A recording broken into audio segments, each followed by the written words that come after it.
Praise Lord. V വിറ്റ്നസിൻ്റെ ഒരു പുതിയ എപ്പിസോഡിലേക്ക് എല്ലാ മാന്യപ്രേക്ഷകരെയും സ്വാഗതം ചെയ്യുകയാണ്. അനുഗ്രഹിക്കപ്പെട്ട ഒരു ജീവിതാനുഭവം നാം കേൾക്കാൻ പോവുകയാണ്. പ്രാർത്ഥനയോടുകൂടി ദൈവസന്നിധിയിലായിരിക്കുക, ഒന്നിച്ച് പ്രാർത്ഥിക്കുക. ഈ ശുശ്രൂഷ നമുക്കെല്ലാവർക്കും അനുഗ്രഹത്തിന് കാരണമായി തീരട്ടെ. നന്ദിയോടുകൂടെ സ്തോത്രം അപ്പ. പരിശുദ്ധ പിതാവേ, തിരുസന്നിധിയിലേക്ക് ഞങ്ങൾ അടുത്ത് വരുന്നു. നിൻ്റെ മഹത്വം ഞങ്ങളുടെ മേൽ വെളിപ്പെടണം. കുറവശങ്ങളെ ക്ഷമിക്കണം. ദൈവകൃപ ഞങ്ങളുടെ മേൽ പകരണം. പ്രത്യേകമായി കർത്താവ് വിറ്റ്നസിൻ്റെ ഒരു പുതിയ ഒരു എപ്പിസോഡും കൂടെ കർത്താവെ കൊണ്ടുവരുവാതുകൊണ്ട് ഞങ്ങളെ നീ സഹായിച്ചു കൊടുപ്പിക്കുക. സ്തോത്രം. ഞങ്ങളുടെ നടുവിലേക്ക് അയച്ചിരിക്കുന്ന അവിടുത്തെ ദാസനായി ഞങ്ങൾ അങ്ങ് സ്തുതിക്കുന്നു. തൻ്റെ ജീവിതാനുഭവങ്ങൾ ഞങ്ങൾക്ക് വലിയ അനുഗ്രഹത്തിന് വിടുതലിന് കാരണമായി തീരണം. സഹായിച്ചാട്ടപ്പ. അണിപ്പാടുള്ള കരങ്ങളിൽ നിൻ്റെ മകനെ ഉപയോഗിച്ചാട്ട് കടന്നു വന്ന എല്ലാ നിൻ്റെ മക്കളെയും ഏൽപ്പിച്ച് പ്രാർത്ഥിക്കുന്നു. ഈ വീഡിയോ കാണുന്നവരെ ഓരോരുത്തരെയും അനുഗ്രഹിക്കണം, സഹായിക്കണം. സിസ്റ്റർ നെറ്റ്വർക്ക് എല്ലാ കരങ്ങളിലേക്ക് ഏൽപ്പിക്കുന്നു. അതിയോടൊന്നും ദൈവ സാന്നിധ്യം കൂടിയിരുന്നാട്ട് വൻ കാര്യങ്ങൾ ചെയ്യാൻ പോകുന്നത് കൊണ്ട് സ്തോത്രം. സകല മാനവും സകല മഹത്വവും ഞങ്ങൾ അവിടുത്തെ കർപ്പിക്കുന്നു. യേശു മൂലം താഴ്മയായി ചോദിക്കുന്നു, കേൾക്കുമാറാകണമേ. അമേൻ, അമേൻ, അമേൻ, അമേൻ. ഞാൻ ആരംഭത്തിൽ ഓർപ്പിച്ചതുപോലെ നല്ലൊരു ജീവിതാനുഭവം നമുക്ക് കേൾക്കാൻ പോവുകയാണ്. പ്രിയ സഹദേവൻ പാസ്റ്റർ, വെൽക്കം പാസ്റ്ററെ. ട്രിവാൻഡ്രത്തു നിന്നാണ് പാസ്റ്റർ ജോയിൻ ചെയ്തിരിക്കുന്നത്. കർത്താവിൻ്റെ ദാസനെ അവിടുത്തെ സ്തോത്രം ചെയ്യുന്നു. ഞാൻ ഇടയ്ക്ക് ഫോണിൽ സംസാരിച്ചപ്പോൾ അദ്ദേഹത്തിന് ഒരു ജീവിതാനുഭവം ഉണ്ടെന്ന് എനിക്ക് മനസ്സിലായി. നമ്മുടെ ഒരു സെഷനിൽ വരുവാൻ അദ്ദേഹത്തോട് റിക്വസ്റ്റ് ചെയ്തു. അങ്ങനെ ഈ ഒരു സൂം മീറ്റിങ്ങിലൂടെ വിറ്റ്നസിൻ്റെ ഈ ഒരു എപ്പിസോഡിലൂടെ പ്രിയ ദേവദാസിൻ്റെ ജീവിതാനുഭവം നമുക്ക് പ്രേക്ഷകരുമായി പങ്കുവെക്കുവാൻ കഴിഞ്ഞതിൽ വളരെ സന്തോഷമുണ്ട്. പാസ്റ്റർ, ട്രിവാൻഡ്രത്ത് എവിടെയാ? ട്രിവാൻഡ്രം പാറശാല.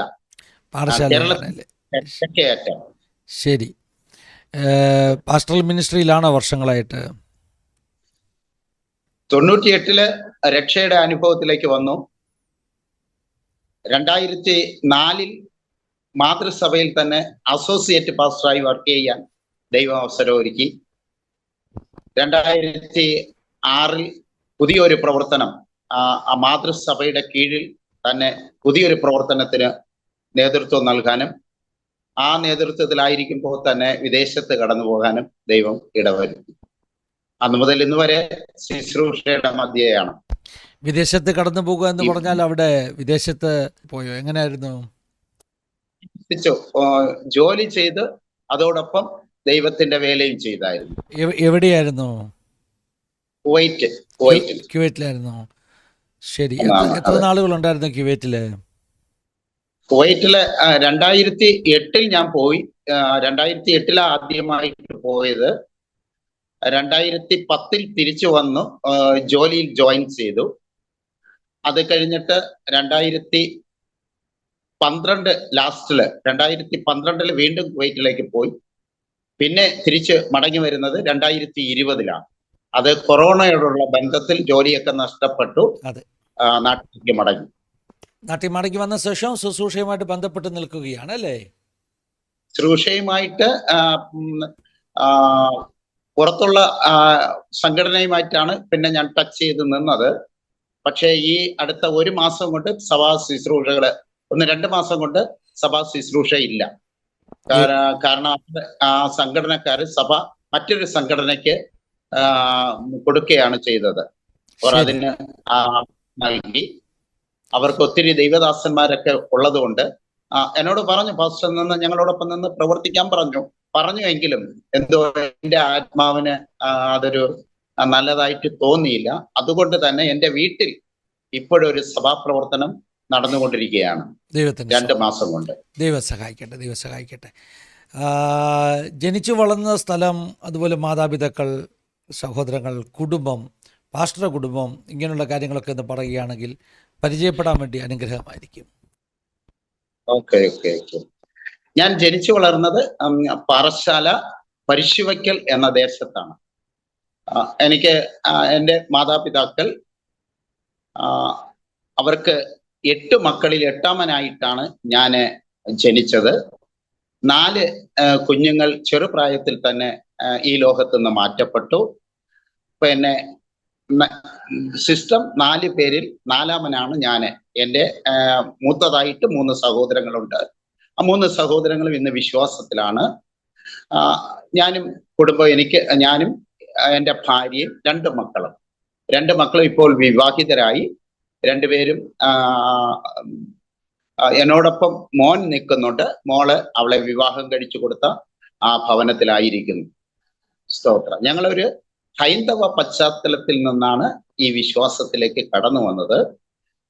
പിതാവ് ഈ വിശ്വാസം ഏറ്റുകൊണ്ടില്ല. മരിക്കുന്നത് വരെയും താൻ പ്രവർത്തിച്ചിരുന്ന ആ വിശ്വാസത്തിൽ താൻ നിലനിന്നു. പിതാവിൽ നിന്ന് വളരെ ക്രൂരമായ മർദ്ദനങ്ങളും പീഡകളും എൻ്റെ മാതാവ് ഏറ്റുവാങ്ങേണ്ടി വന്നു ഈ വിശ്വാസത്തിൽ വന്നത് മുഖാന്തരം. എങ്കിലും ദൈവം ആ മാതാവിനെ ബലപ്പെടുത്തി മരണം വരെയും മുന്നോട്ട് കൊണ്ടുപോയി. പിതാവ് മരിച്ച ഏകദേശം 3-4 വർഷം കഴിഞ്ഞപ്പോൾ അമ്മ ഈ ലോകത്ത് നിന്ന് മാറ്റപ്പെട്ടു. ഓക്കെ പാസ്റ്ററെ, അപ്പം പാസ്റ്റർക്ക് അനുഭവങ്ങൾ പറയാം, എങ്ങനെയാ വിശ്വാസത്തിൽ വന്നത്? ചെറിയ പ്രായം മുതലുള്ള അനുഭവങ്ങൾ പറയാം. അമ്മയാണോ ആദ്യം വിശ്വാസത്തിൽ വന്നത്? അമ്മയാണ് ആദ്യം വിശ്വാസത്തിൽ വന്നത്.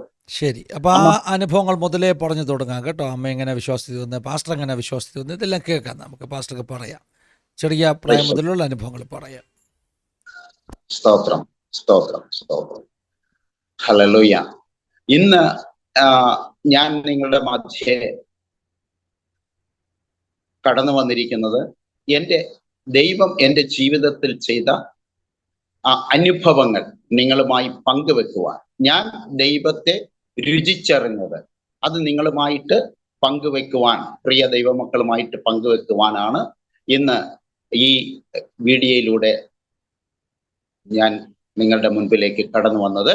അതിന് മുഖാന്തരം ഒരുക്കിയിരിക്കുന്ന ദൈവത്തിന്റെ ശ്രേഷ്ഠ വിലപ്പെട്ട ദാസനെ ഓർത്ത് ഞാൻ ദൈവത്തെ സ്തുതിക്കുന്നു. ദൈവത്തിന്റെ ഭക്തനിലൂടെ എനിക്കൊരവസരം, ഹല്ലേലൂയ, ഈ ചാനലിലൂടെ എൻ്റെ സാക്ഷ്യം എല്ലാ ദൈവമക്കളോടും പങ്കുവെക്കുവാൻ വലിയവനായ ദൈവം ഒരുക്കിയ ഈ നല്ല അവസരത്തെ ഓർത്ത് ഞാൻ ദൈവത്തെ നന്ദിയോടെ സ്തുതിക്കുന്നു.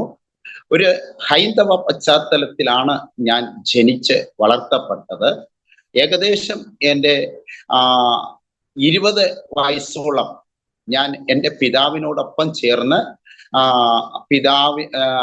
ദൈവങ്ങളെ എന്ന് പറഞ്ഞാൽ ഞങ്ങളുടെ പൂർവ പിതാക്കന്മാർ സേവിച്ചു വന്ന ദൈവങ്ങളെ സേവിക്കുകയും പിതാവിനോടൊപ്പം പൂജകളിൽ സഹകരിക്കുകയും സഹായിക്കുകയും ചെയ്തു വന്ന ഒരു മനുഷ്യനാണ് ഇന്ന് നിങ്ങളുടെ മധ്യേ ദൈവം നൽകി തന്ന ആ സാക്ഷ്യവുമായിട്ട് നിൽപ്പാൻ വലിയവനായ ദൈവം സഹായിച്ചത്. എനിക്ക് മാതാപിതാക്കൾ, ഞങ്ങള് 8 മക്കളാണ് ഞങ്ങളുടെ അപ്പനും അമ്മയ്ക്കും ഉള്ളത്. അതിൽ 4 പേർ ഈ ലോകത്ത് നിന്ന് മാറ്റപ്പെട്ടു. 4 പേർ ഈ ലോകത്തിൽ ഇപ്പോൾ ജീവിച്ചിരിക്കുന്നു. അതിൽ മൂത്ത സഹോദരൻ മരിച്ചുപോയി. ബാക്കി 2 സഹോദരങ്ങളും ഇപ്പോൾ ദൈവത്തെ സേവിച്ചുകൊണ്ട് ദൈവത്തെ ആരാധിച്ചുകൊണ്ട് ജീവിക്കുന്നുണ്ട്. Price the Lord. ഞങ്ങൾ ഹൈന്ദവ വിശ്വാസത്തിൽ നിലനിൽക്കുകയും ഹൈന്ദവ മത ആചാരപ്രകാരം ജീവിച്ചു വരികയും ചെയ്തു. ഞങ്ങളുടെ ദേശത്തിൽ ഞങ്ങൾ 42 കുടുംബങ്ങൾ ഉണ്ടായിരുന്ന സ്ഥാനത്ത് ഇന്ന് 100ഓളം കുടുംബങ്ങളുണ്ട്. ആ 42 കുടുംബങ്ങളും സേവിച്ചു നിൽക്കുന്ന ഒരു മത ആചാരമുണ്ടായിരുന്നു. തിരുവിതാംകൂർ ദേവസ്വം ബോർഡിന്റെ കീഴിൽ മേജർ പരിശുവയ്ക്കൽ മേജർ ഭഗവതി ക്ഷേത്രത്തിന്റെ ബ്രാഞ്ച് ക്ഷേത്രമായ മയിലാടുംകുന്ന് കാവിന്റെ പൂജാരിയുടെ മകനാണ് ഞാന്. അച്ഛന്റെ കാലം കഴിഞ്ഞിട്ട് ഞാനും പൂജയിലും പൂജാകാര്യാദികളിലും ശ്രദ്ധിച്ച് ആ വിഷയങ്ങളിൽ മുൻപോട്ട് പോകുകയായിരുന്നു. എന്നാൽ ഈ കാലഘട്ടത്തിന് മുമ്പ് തന്നെ എൻ്റെ കുഞ്ഞു പ്രായത്തിൽ എന്ന് വെച്ചാൽ ഒരു 7ൽ പഠിക്കുന്ന സമയത്ത് എൻ്റെ അമ്മയ്ക്ക് പലവിധമായ അസുഖങ്ങൾ കടന്നു വന്നു. അങ്ങനെ പല മന്ത്രവാദികളെയും വിളിച്ച് മന്ത്രവാദങ്ങൾ ചെയ്തു. അനേകം ക്ഷേത്രങ്ങൾ കടന്നുപോയി പൂജകൾ അർപ്പിച്ചു. നിവേദ്യങ്ങൾ വാങ്ങി അമ്മയ്ക്ക് കൊടുക്കാറുണ്ടായിരുന്നു. അനേകം ക്ഷേത്രങ്ങൾ അമ്മയോടുള്ള ബന്ധത്തിൽ, അമ്മയുടെ രോഗത്തോടുള്ള ബന്ധത്തിൽ അനേകം ക്ഷേത്രങ്ങളിൽ ഞങ്ങൾ കടന്നുപോയി. പല ക്ഷേത്രങ്ങളിൽ ഞങ്ങൾ തങ്ങി അവിടെ ആയിരിക്കാൻ തക്കവണ്ണം ഇടവന്നു. എന്നാൽ അതിലൊന്നും അമ്മയ്ക്ക് ഒരു വിടുതൽ ഉണ്ടാകാൻ ഇടവന്നില്ല. അവസാനം എൻ്റെ അമ്മയെ പാറശാല ഗവൺമെന്റ് ഹോസ്പിറ്റൽ അഡ്മിറ്റ് ചെയ്തു. ഡോക്ടർ പറയുവാൻ ഇട വന്നു, ഈ അമ്മ ഇനി ജീവിച്ചിരിക്കത്തില്ല, കാരണം അമ്മയുടെ ഹൃദയത്തിൽ പിന്നെ ബ്ലോക്കുകൾ കൊണ്ട് നിറയുകയും അമ്മയുടെ ശ്വാസകോശം ദ്രവിച്ചു പോവുകയും ചെയ്തിട്ടുണ്ട്. അതുകൊണ്ട് നിങ്ങൾ അറിയിക്കേണ്ടവരെയൊക്കെ അറിയിക്കുക എന്ന് എൻ്റെ സഹോദരന്മാരോടും പിതാവിനോടും പറയാൻ ഇട വന്നു. പിതാവ് എന്നാൽ ഇതൊന്നും ശ്രദ്ധിക്കാതെ മദ്യപാനത്തിൽ ആശ്രയം വെച്ചുകൊണ്ട് വല്ല സമയങ്ങളിലും അമ്മയെ പോയി ഒന്ന് നോക്കും. അങ്ങനെ മുന്നോട്ട് പോകുന്ന സമയത്ത് ഒരു ദൈവദാസൻ ഈ ട്രാക്റ്റുകൾ കൊടുത്തുകൊണ്ട് ആശുപത്രിയിൽ എല്ലാ രോഗികളുടെ അടുക്കൽ കടന്നുപോയി പ്രാർത്ഥിക്കുന്ന വേളയിൽ എൻ്റെ അമ്മയുടെ അടുക്കലേക്കും കടന്നു പോകുവാനും അമ്മയ്ക്ക് വേണ്ടി പ്രാർത്ഥിക്കുവാനും ഇട വന്നു. അന്ന് ആ ദേവദാസൻ പ്രത്യേകമായി അമ്മയുടെ വിഷയങ്ങളൊക്കെ ചോദിച്ച് മനസ്സിലാക്കിയിട്ട് അമ്മയെ ദൈവകരങ്ങളിൽ സമർപ്പിച്ച് പ്രാർത്ഥിക്കുകയും അമ്മയോട് പറഞ്ഞു, ആന്റി ഭയപ്പെടേണ്ട, ദൈവം ആന്റിയെ പൂർണ്ണമായി സൗഖ്യമാക്കുമെന്ന് പറഞ്ഞ് ഞാൻ പിറ്റേ ദിവസത്തേക്ക് കടന്നു വരാമെന്ന് പറഞ്ഞിട്ട് ആ ദൈവദാസൻ കടന്നുപോയി.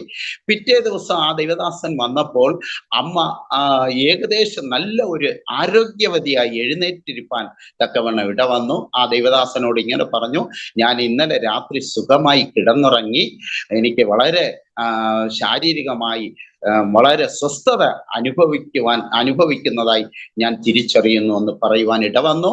അങ്ങനെ അമ്മയ്ക്ക് വേണ്ടി വീണ്ടും ആ ദൈവദാസൻ പ്രാർത്ഥിക്കുകയും അമ്മ രക്ഷയുടെ അനുഭവത്തിലേക്ക് കടന്നു വരികയും ചെയ്തു. അദ്ദേഹം രക്ഷയുടെ ആ വാചകം ചൊല്ലിക്കൊടുത്തു. ആശുപത്രി കിടക്കയിൽ വെച്ച് തന്നെ അമ്മ രക്ഷിക്കപ്പെടുവാൻ ഇട വന്നു. പിന്നത്തേതിൽ അമ്മ ഭവനത്തിലേക്ക് കടന്നു വന്നിട്ട് പിതാവിന്റെ അനുവാദത്തോടുകൂടെ ആ പാസ്റ്ററുടെ ആലയത്തിലേക്ക് കടന്നു പോകാൻ ഇട വന്നു. ഇവിടുന്ന് 1.5 കിലോമീറ്റർ ഞങ്ങളുടെ വീട്ടിൽ നിന്ന് നടന്നു പോയിട്ടാണ് അമ്മേൻ ആരാധനയിൽ സംബന്ധിക്കുന്നത്. എന്നാൽ ആദ്യമൊക്കെ പറഞ്ഞയച്ചുവെങ്കിലും അമ്മയ്ക്ക് പിന്നത്തേതിൽ വലിയ പ്രതികൂലങ്ങൾ പിതാവിൽ നിന്ന് കടന്നു വരുവാൻ തക്കവണ്ണം ഇട വന്നു. അമ്മയോട് പലപ്പോഴും പിതാവ് ചോദിക്കുന്ന, യേശു നിന്റെ ഭർത്താവാണോ? നീ എപ്പോഴും യേശുവേ യേശുവേ യേശുവേ എന്ന് വിളിക്കുന്നത് എന്ന് വരെ അമ്മയോട് ചോദിപ്പാൻ തക്കവണ്ണം ഇട വന്നു. അമ്മയെ ആ വിശ്വാസത്തിൽ നിന്ന് അടർത്തിക്കളയുവാൻ പലവട്ടം പിതാവ് ശ്രമിച്ചു, പൂജകൾ ചെയ്തു. പക്ഷെ എന്നിട്ടും അമ്മ അറിഞ്ഞ സത്യത്തിൽ നിലനിൽപ്പാനും ആ വിശ്വാസത്തിൽ വളരുന്നതിന് വേണ്ടി ദൈവദാസൻ കൊടുത്ത വിശുദ്ധ വേദപുസ്തകം പിതാവില്ലാത്ത സമയം വായിച്ച് മുൻപോട്ട് കടന്നു പോവുകയും ചെയ്തുകൊണ്ടിരുന്നു. സ്തോത്രം. ഇതാണ് അമ്മയുടെ സാക്ഷ്യം. എന്നാൽ ആരംഭത്തിൽ തന്നെ ഞാൻ നിങ്ങളുടെ വിശ്വാസത്തിന് വേണ്ടി, മക്കൾക്ക് വേണ്ടി പ്രാർത്ഥിക്കുന്ന മക്കൾക്ക് ഒരു വിശ്വാസം വർദ്ധിച്ചു വരേണ്ടതിന് ഞാൻ എൻ്റെ അമ്മയുടെ ഒരു അനുഭവം നിങ്ങളോട് പറയുവാൻ ആഗ്രഹിക്കുന്നു. എൻ്റെ മൂത്ത സഹോദരൻ ബഹ്റൈനിൽ വെച്ച് രക്ഷിക്കപ്പെടുവാൻ തക്കവണ്ണം ഇട വന്നു. രണ്ടാമത്തെ സഹോദരനും കുടുംബവും ചില വർഷങ്ങൾ കഴിഞ്ഞപ്പോൾ കുടുംബമായി അവർ രക്ഷിക്കപ്പെടുവാൻ തക്കവണ്ണം ഇട വന്നു. മൂന്നാമത്തെ സഹോദരൻ ബോംബെയുടെ പ്രദേശത്ത് വെച്ച് രക്ഷിക്കപ്പെടുവാൻ ഇട വന്നു. എന്നാൽ നീണ്ട 20-25 വർഷം ഈ വിശ്വാസത്തിലൊന്നും വരാതെ ഹൈന്ദവ മാർഗത്തിൽ പൂജകളും ചെയ്ത് ജീവിച്ചു പോകുന്ന എന്നെ കുറിച്ച് മാതാവിന് വളരെ വേദന ഉണ്ടായിരുന്നു.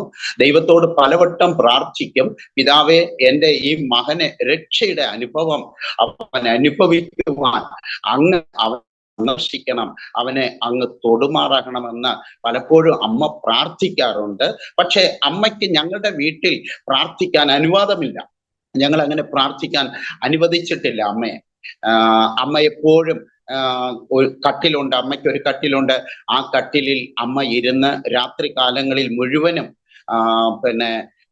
പ്രാർത്ഥനയോടുകൂടെ ഇരിക്കുന്നത് ഞങ്ങൾ കണ്ടിട്ടുണ്ട്. പക്ഷെ ശബ്ദം പുറത്ത് വരത്തക്ക രീതിയിൽ അമ്മയ്ക്ക് പ്രാർത്ഥിക്കാൻ അനുവാദമില്ലായിരുന്നു. ഞാൻ പലപ്പോഴും പൂജയൊക്കെ കഴിഞ്ഞിട്ട് അവിടെ നിന്ന് പ്രസാദം കൊണ്ടുവരും.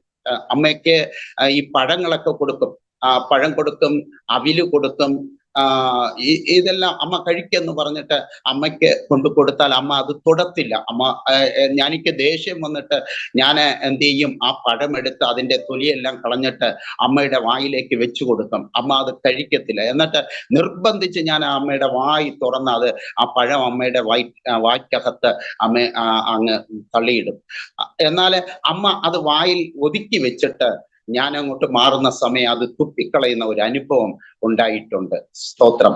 കാരണം അമ്മ അറിഞ്ഞ സത്യം, അന്യ ദൈവങ്ങളെ നീ സേവിക്കരുത്, അന്യ ദൈവങ്ങളുടെ ഒരു വിഗ്രഹത്തിന് സമർപ്പിച്ച ഒന്നും നീ ഭക്ഷിക്കരുത് എന്ന ആ വചനങ്ങൾ, ആ ദൈവദാസൻ പഠിപ്പിച്ചു കൊടുത്ത പ്രസംഗിച്ച വചനങ്ങൾ എപ്പോഴും അമ്മയുടെ ചിന്തയിലുള്ള ഉണ്ടായിരുന്നത് കൊണ്ട് അമ്മ ഞാൻ കൊണ്ടു കൊടുക്കുന്ന പ്രസാദങ്ങളെ തൊടുകയോ അത് ഉപയോഗിക്കുകയോ ചെയ്യാറില്ലായിരുന്നു. എന്നാൽ അമ്മയുടെ നീണ്ട പ്രാർത്ഥന അവസാനം എൻ്റെ രക്ഷയായിരുന്നു. കർത്താവിനോട് പ്രാർത്ഥിക്കും, കർത്താവെ ഈ മകനെ ഒന്ന് തൊടണം, അവനെ ഒന്ന് രക്ഷിക്കണം. വാസ്തവത്തിൽ എൻ്റെ അമ്മയുടെ പ്രാർത്ഥനയുടെ ഫലമായിട്ടാണ് ഞാൻ ജീവിച്ചിരിക്കുന്നത്. അല്ലെങ്കിൽ ഞാൻ ജീവിച്ചിരിക്കത്തില്ലായിരുന്നു. പിന്നെ 14-ാമത്തെ വയസ്സിൽ ഞാൻ ശബരിമലയ്ക്ക് പോയി.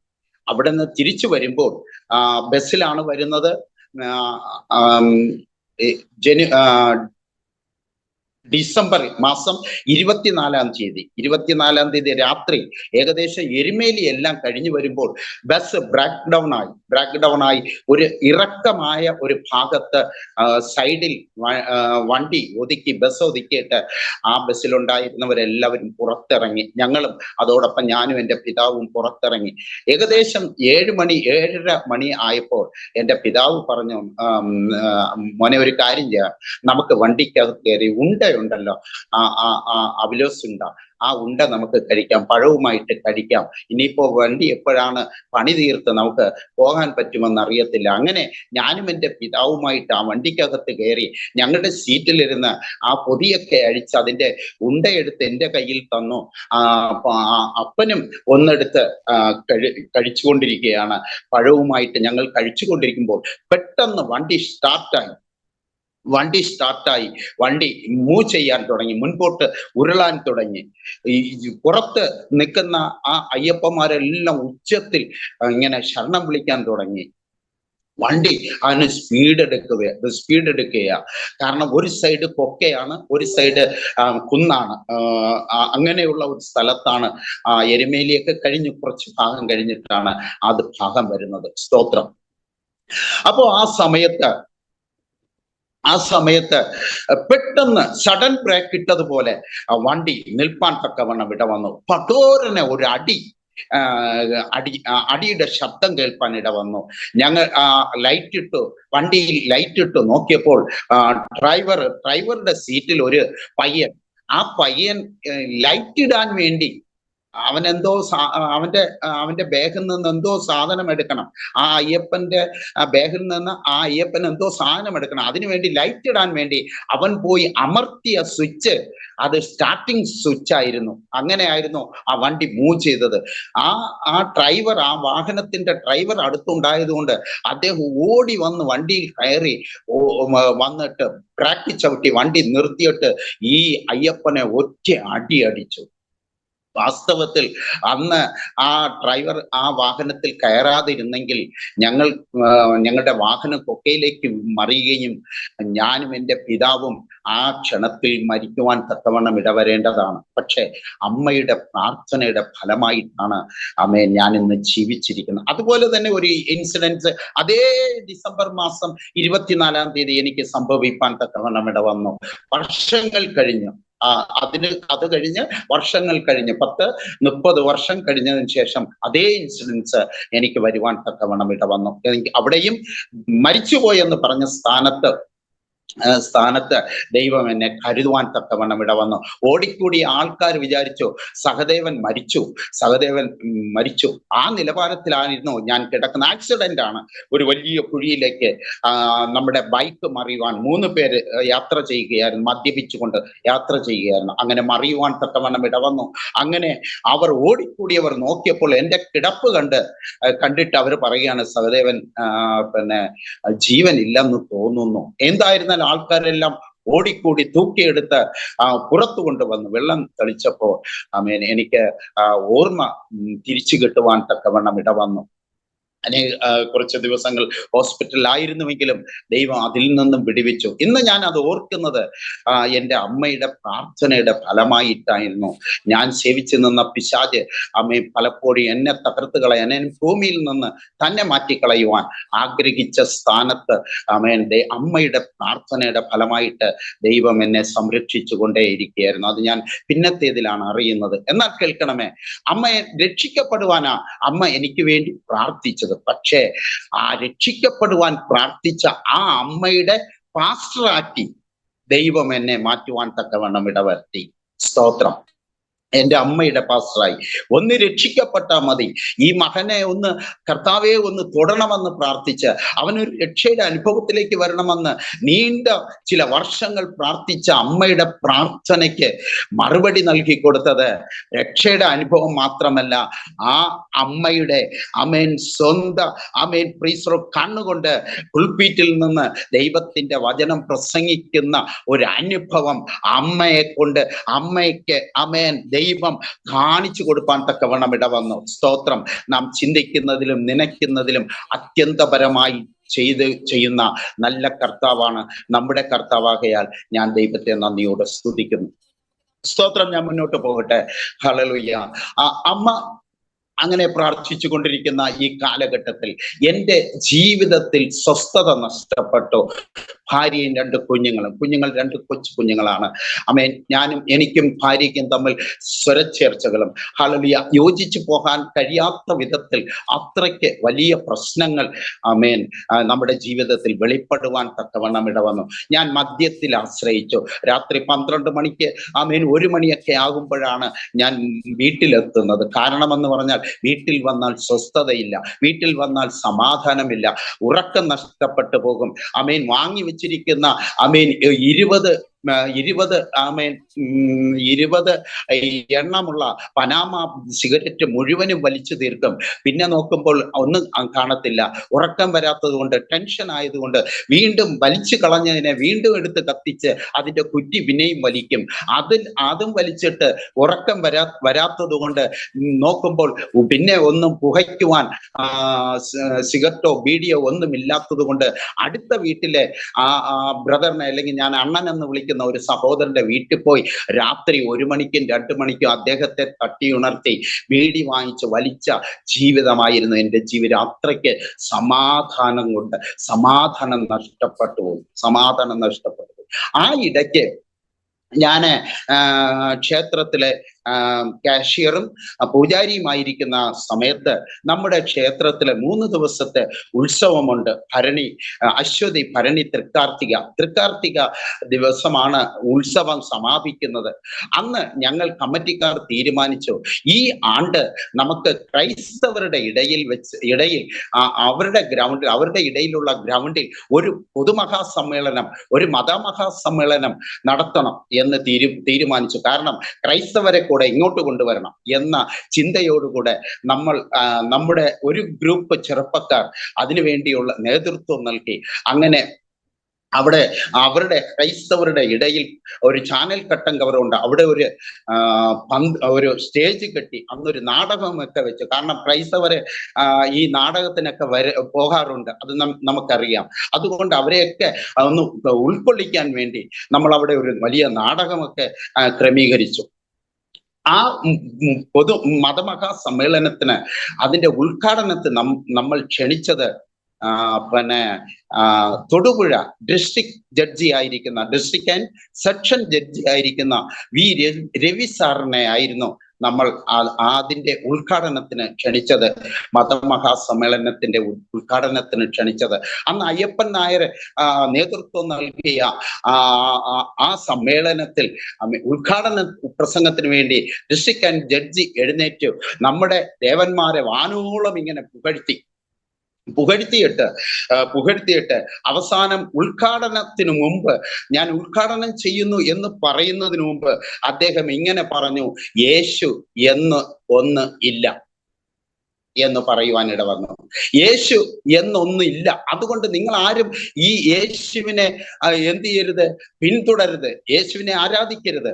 അങ്ങനെ ഒന്നില്ല. അതിന് അദ്ദേഹം കൊടുത്ത ഡെഫിനിഷൻ ഇതാണ്.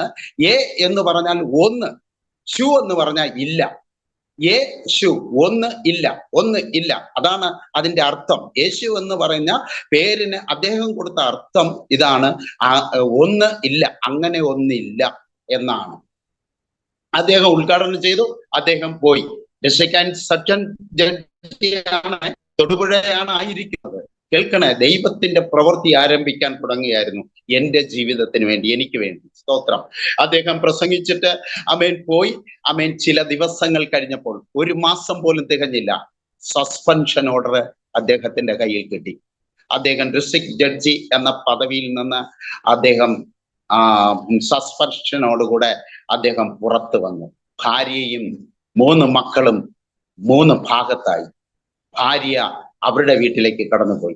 മക്കൾ, ഒരു മകൻ പിന്നെ പട്ടാളത്തിലാണ്, അവൻ പട്ടാളത്തിലേക്ക് കടന്നുപോയി. ഒരു മകൾ അവരുടെ അങ്കിളുടെ വീട്ടിലായി. 3-മത്തെ മകൻ കേരള യൂണിവേഴ്സിറ്റിയിൽ യൂണിവേഴ്സിറ്റി ഹോസ്റ്റലിൽ നിന്ന് പഠിക്കും. യൂണിവേഴ്സിറ്റി ഹോസ്റ്റലിൽ താമസിച്ചു കൊണ്ടിരിക്കുമ്പോൾ ഇദ്ദേഹത്തിന്റെ കൂട്ടുകാരെല്ലാം അച്ചായന്മാരാണ്. ഈ യൂൾ ബ്രെയ്നർ എന്ന് പറയുന്ന ദൈവദാസന്റെ ഈ യൂൾ ബ്രെയ്നർ എന്ന് പറയുന്ന ഈ മനുഷ്യന്റെ, ഈ ജഡ്ജിയുടെ മകന്റെ കൂട്ടുകാരെല്ലാം അച്ചായന്മാരാണ്. അവരെല്ലാം ഓർത്തഡോക്സുകാരും യാക്കോബയക്കാരും അങ്ങനെയുള്ളവരാണ് കൂടെ പഠിക്കുന്നത്. എന്നാൽ ആ സമയങ്ങളിൽ പുത്തരിക്കണ്ടം മൈതാനത്തിൽ, ട്രിവാൻഡ്രം പുത്തരിക്കണ്ടം മൈതാനത്തിൽ ദിനകരൻ സാറിന്റെ DGS ദിനകരൻ സാറിന്റെ ഒരു കൺവെൻഷൻ ഉണ്ടായിരുന്നു, ഒരു സമ്മേളനം ഉണ്ടായിരുന്നു, കൺവെൻഷൻ. അപ്പോ ഈ കൂട്ടുകാരെല്ലാം പറഞ്ഞു, നമുക്ക് ഇന്ന് വൈകുന്നേരം കൺവെൻഷന് പോകാം, പുത്തരിക്കണ്ടം മൈതാനത്തിൽ കൺവെൻഷന് പോകണം, യൂളെ നീയും കൂടെ വരണം, നമുക്ക് ഒരുമിച്ച് പോകാം. അപ്പൊ യൂള് പറഞ്ഞു, ഞാൻ വരുന്നില്ല, എനിക്കിതൊന്നും ഇഷ്ടമല്ല, ഞങ്ങൾ ഹിന്ദുക്കളാണ്, ഞങ്ങൾ വരത്തില്ല എന്ന് പറഞ്ഞു. എന്നാൽ ഈ കൂട്ടുകാരെല്ലാം നിർബന്ധിച്ചു, വാ നമുക്ക് പോയിട്ട് കുറച്ച് സമയം അവിടെ നിന്നിട്ട് നമുക്ക് പിക്ചറിനൊക്കെ പോകാം എന്ന് പറഞ്ഞ് യൂളിനെ, യൂളെന്ന് പറയുന്ന ഈ ജഡ്ജിയുടെ മകനെയും കൂടെ വിളിച്ചുകൊണ്ട് പുത്തരിക്കണ്ടം മൈതാനത്തിൽ പോയി. ഇദ്ദേഹം അവിടെ സ്റ്റേജിൽ പോയില്ല. ആ കൊണ്ടുപോയ കൂട്ടുകാരെല്ലാം സ്റ്റേജിൽ പോയി, ഹാളിൽ പോയി എന്ന് പറഞ്ഞ ടെന്റ് ഇട്ടിരിക്കുക, ആ ടെന്റിൽ പോയി ഇരുന്നു, മെസ്സേജുകൾ കേട്ടു. ഇദ്ദേഹം ഏറ്റവും ബാക്കില് ഈ സ്റ്റോളുണ്ട്, ബുക്ക് സ്റ്റാളിന്റെ അവിടെ വന്ന് ഇങ്ങനെ അതൊക്കെ ബുക്കുകളൊക്കെ ഇങ്ങനെ നോക്കിക്കൊണ്ട് നിൽക്കുമ്പോൾ ദിനകരൻ സാറ് പ്രസംഗിച്ചു കൊണ്ടിരിക്കുക, സ്റ്റേജിൽ നിന്ന് പ്രസംഗിച്ചു കൊണ്ടിരിക്കുക. പെട്ടെന്ന് ദിനകരൻ സാറ് വിളിച്ചു പറഞ്ഞു, ആരാണ് യൂൾ? ഇതാ ദൈവത്തിന്റെ ആത്മാവ് ഇതാ നിന്റെ മേൽ വ്യാപരിക്കുന്നു, നിന്റെ മേൽ ദൈവത്തിന്റെ ശക്തി ഇറങ്ങുന്നത് ഞാൻ കാണുന്നു എന്ന് പറയുവാൻ തക്കവണ്ണം, സ്റ്റേജിൽ നിന്ന് വിളിച്ചു പറയുവാൻ തക്കവണ്ണം ഇടവന്നു. ആ സമയം തന്നെ ഈ ബുക്ക് സ്റ്റാളിന്റെ ഫ്രണ്ടിലായി നിൽക്കുന്ന ആ യൂളിന്റെ മേൽ ഒരു ശക്തി വന്ന് വീഴുകയും അദ്ദേഹം അവിടെ പെട്ടെന്ന് തറയിൽ വീഴുവാൻ തക്കവണ്ണം ഇടവന്നു. തറയിൽ വീണ മനുഷ്യൻ അവിടെ കിടന്നു ഉരുണ്ട് പ്രൈസ് ദി ലോർഡ് അങ്ങനെ ശബ്ദമുണ്ടാക്കുവാൻ ഇടവന്നു. ആൾക്കാരെല്ലാം ഓടിക്കൂടി ഇദ്ദേഹത്തെ തൂക്കിയെടുത്ത് ആ സ്റ്റേജിന്റെ ഭാഗത്തേക്ക് കൊണ്ടുപോയി. ദിനകരൻ സാറ് അദ്ദേഹത്തിന്റെ തലയിൽ കരം വെച്ചു. ഇദ്ദേഹത്തിന് ഓർമ്മ തിരിച്ചു കിട്ടി. അപ്പോൾ ഇദ്ദേഹത്തോട് ചോദിച്ചു, നിനക്ക് എന്ത് സംഭവിച്ചു, നീ ആരാണ്? ഇദ്ദേഹം പറഞ്ഞു, ഞാനാണ് യൂൾ ബ്രെയ്നർ എന്ന് പറയുവാൻ ഇടവന്നു. അപ്പോഴ് പാസ്റ്റർ പെട്ടെന്ന് മനസ്സിലാക്കി, ഞാൻ അല്പസമയത്തിനു മുമ്പ് ദൈവത്തിന്റെ ആത്മാവ് എനിക്ക് തന്ന പേരിന്റെ ഉടമയാണ് ഈ മനുഷ്യന്റെ മേലാണ് ദൈവത്തിന്റെ ശക്തി ഇറങ്ങിയിരിക്കുന്നത് എന്ന് മനസ്സിലാക്കിയ ആ ദൈവദാസൻ പ്രാർത്ഥിച്ചിട്ട് പറഞ്ഞു, മോനെ, ദൈവത്തിന് നിന്നെക്കുറിച്ച് വലിയ പദ്ധതിയുണ്ട്, അതുകൊണ്ട് ഇനിയുള്ള നാളുകൾ നീ ദൈവത്തിന് വേണ്ടി നിന്നെ ഏൽപ്പിച്ചു കൊടുക്കണമെന്ന് പറഞ്ഞിട്ട് അവർ പിരിയുവാൻ തക്കവണ്ണം ഇടവന്നു. അവർ കൺവെൻഷൻ കഴിഞ്ഞ് അവർ ചെന്നൈയിലേക്ക് കടന്നുപോയി. ഈ ദൈവദാസൻ യൂണിവേഴ്സിറ്റി ഹോസ്റ്റലിൽ താമസിച്ചു കൊണ്ടിരുന്നു. ചില വർഷങ്ങൾ കഴിഞ്ഞപ്പോൾ ഈ യേശു ഇല്ല എന്ന് പറഞ്ഞ് പ്രസംഗിച്ച ആ district and section judge dismiss ആകാൻ തക്കവണ്ണം ഇടവന്നു. അതിനുശേഷം ഇവരെല്ലാം അമ്മയും മക്കളും എല്ലാം കൂടെ ഒരുമിച്ചു. അവിടെ വെച്ച് നമ്മുടെ അജിത് കുമാറിന്റെ കാട്ടാക്കട അജിത് കുമാർ ദൈവദാസന്റെ കൈക്കീഴിൽ സ്നാനപ്പെടുവാനും സ്നാനപ്പെടുവാനും ദൈവത്തിന്റെ വേലയ്ക്കായി നിയോഗിക്കപ്പെടുവാനും ഇടവന്നു. യൂണിവേഴ്സിറ്റി ഹോസ്റ്റലിൽ ഒരു പ്രേയർ സെൽ ആരംഭിക്കുവാൻ ഈ ദൈവദാസനിലൂടെ ഇടവന്നു. അങ്ങനെ 1996 കാലഘട്ടത്തിൽ ഇദ്ദേഹം ഞങ്ങളുടെ ദേശത്ത് കടന്നു വന്നു. ഒരു ചെറിയ ഷെഡ് ഇട്ടു, അവിടെ ആരാധന തുടങ്ങി. ആ ആരാധനയിൽ 1998 ദൈവത്തിന്റെ ആത്മാവ് ഉറക്കമില്ലാതെ കിടക്കുന്ന ഒരു ദിവസം, ഒരു വെള്ളിയാഴ്ച ദിവസം വളരെ വേദനയോടുകൂടെ ഞാൻ എൻ്റെ കട്ടിലിൽ കിടക്കുക, ഉറക്കം വരാതെ കിടക്കുക. ഞാൻ പല മദ്യം അധികം കുടിച്ചിരുന്നു, പുക ഒത്തിരി സിഗരറ്റുകൾ വലിച്ചു തീർത്തു. എന്നിട്ടും ഉറക്കം കിട്ടാതെ രാത്രി 12:30 മണിക്ക് ശേഷം ഞാൻ അങ്ങനെ കിടക്കുമ്പോൾ ഒരു വെളിച്ചം എൻ്റെ റൂമിലേക്ക് വ്യാപരിപ്പാൻ തക്കവണ്ണം ഇടവന്നു. ഒരു വെളിച്ചം, ഞാൻ സ്പഷ്ടമായിട്ട് ആ വെളിച്ചം ഞാൻ കാണുകയാണ്. ആ വെളിച്ചത്തിൽ നിന്ന് ഒരു മനുഷ്യൻ എന്നോട് പറഞ്ഞു, നീ എൻ്റെ വേലയ്ക്കായി തിരഞ്ഞെടുത്ത ഒരു പൈതലാണ്, അതുകൊണ്ട് നീ ഇന്ന ആലയത്തിലേക്ക് കടന്നു പോകണം എന്ന് എന്നോട് പറയുവാൻ ഇടവന്നു. ഏത് ആലയത്തിലാണെന്നറിയാമോ? ഡിസ്ട്രിക്ട് ആൻഡ് സെക്ഷൻ ജഡ്ജിയുടെ മകൻ നടത്തുന്ന ആ ആലയത്തിലേക്ക് എന്നെ കടന്നു പോകാൻ ദൈവം സ്പഷ്ടമായി ആ രാത്രിയിൽ എന്നോട് സംസാരിച്ചു. അന്ന് രാത്രി ദൈവമക്കളെ, ഞാൻ നേരം വെളുത്തു. എൻ്റെ ഭാര്യയോട് ഞാൻ ഉറക്കം എഴുന്നേറ്റ സമയം തന്നെ പറഞ്ഞു, എടി ഞാൻ ഇന്നലെ ഇങ്ങനെ ഒരു അനുഭവം ഉണ്ടായി, അതുകൊണ്ട് നമുക്ക് ഈ വരുന്ന ഞായറാഴ്ച നമുക്ക് ആ ചർച്ചിലേക്ക് കടന്നു പോകാം എന്ന് പറഞ്ഞു. എൻ്റെ ഭാര്യ പറഞ്ഞു, ഒരിക്കലും നമുക്കത് സാധ്യമല്ല, നമുക്ക് നമുക്ക് ക്രിസ്ത്യാനികളുടെ ദൈവത്തിന്റെ അടുക്കലേക്ക് പോകണ്ട, അതുകൊണ്ട് ഞാൻ വരത്തില്ല, നിങ്ങൾ പോകുന്നെങ്കിൽ പൊയ്ക്കോ, ഞാൻ വരത്തില്ല എന്ന് പറഞ്ഞു. ഞാൻ എൻ്റെ ഭാര്യയോട് പറഞ്ഞു, നമ്മൾ പോകുന്നുവെങ്കിൽ നമ്മൾ 3 പേർ, ഞാനും നീയും നമ്മുടെ 2 മക്കളുമായിട്ട് ഒരുമിച്ചേ പോകത്തുള്ളൂ, അല്ലാതെ ഞാൻ മാത്രമായിട്ട് പോകത്തില്ലെന്ന് പറഞ്ഞു. കേൾക്കണമേ ദൈവമക്കളെ, ശനിയാഴ്ച ആയപ്പോൾ ഞാൻ വീണ്ടും എൻ്റെ ഭാര്യയോട് സന്ധ്യയ്ക്ക് ഉറങ്ങാൻ പോകുന്നതിന് മുമ്പ് ചോദിച്ചു, നമുക്ക് നാളെ ആലയത്തിൽ കടന്നു പോകാമോ? നീ എന്ത് പറയുന്നു? അപ്പോഴും എൻ്റെ ഭാര്യ എതിർപ്പ് പ്രകടിപ്പിച്ചു, എന്നോട് ദേഷ്യപ്പെട്ടു. അന്ന് കിടന്നിറങ്ങാൻ തക്കവണ്ണം ഇടവന്നു. കേൾക്കണമേ, പിറ്റേ ദിവസം ഞായറാഴ്ച അതിരാവിലെ ഞങ്ങൾ കിടക്ക വിട്ട് എഴുന്നേൽക്കുമ്പോൾ എൻ്റെ ഭാര്യ എന്നോട് ചോദിക്കുകയാണ്, നമുക്ക് ആലയത്തിൽ പോകാമോ, നമുക്ക് ആ ചർച്ചിൽ പോകാമോ,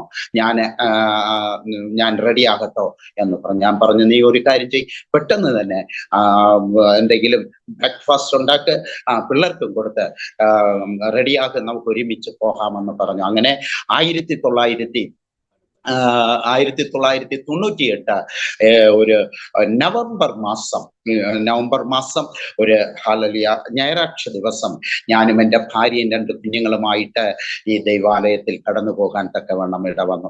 അവിടെ ആ ദൈവാലയം എന്ന് പറഞ്ഞ ഒരു കവലയുടെ അടുക്കലാണ്. ഈ കവല എന്ന് പറഞ്ഞ ഒരു റോഡാണ്. ആ റോഡിൽ നിന്ന് അതിന്റെ താഴെയാണ് ഈ ചർച്ച് ഇരിക്കുന്നത്.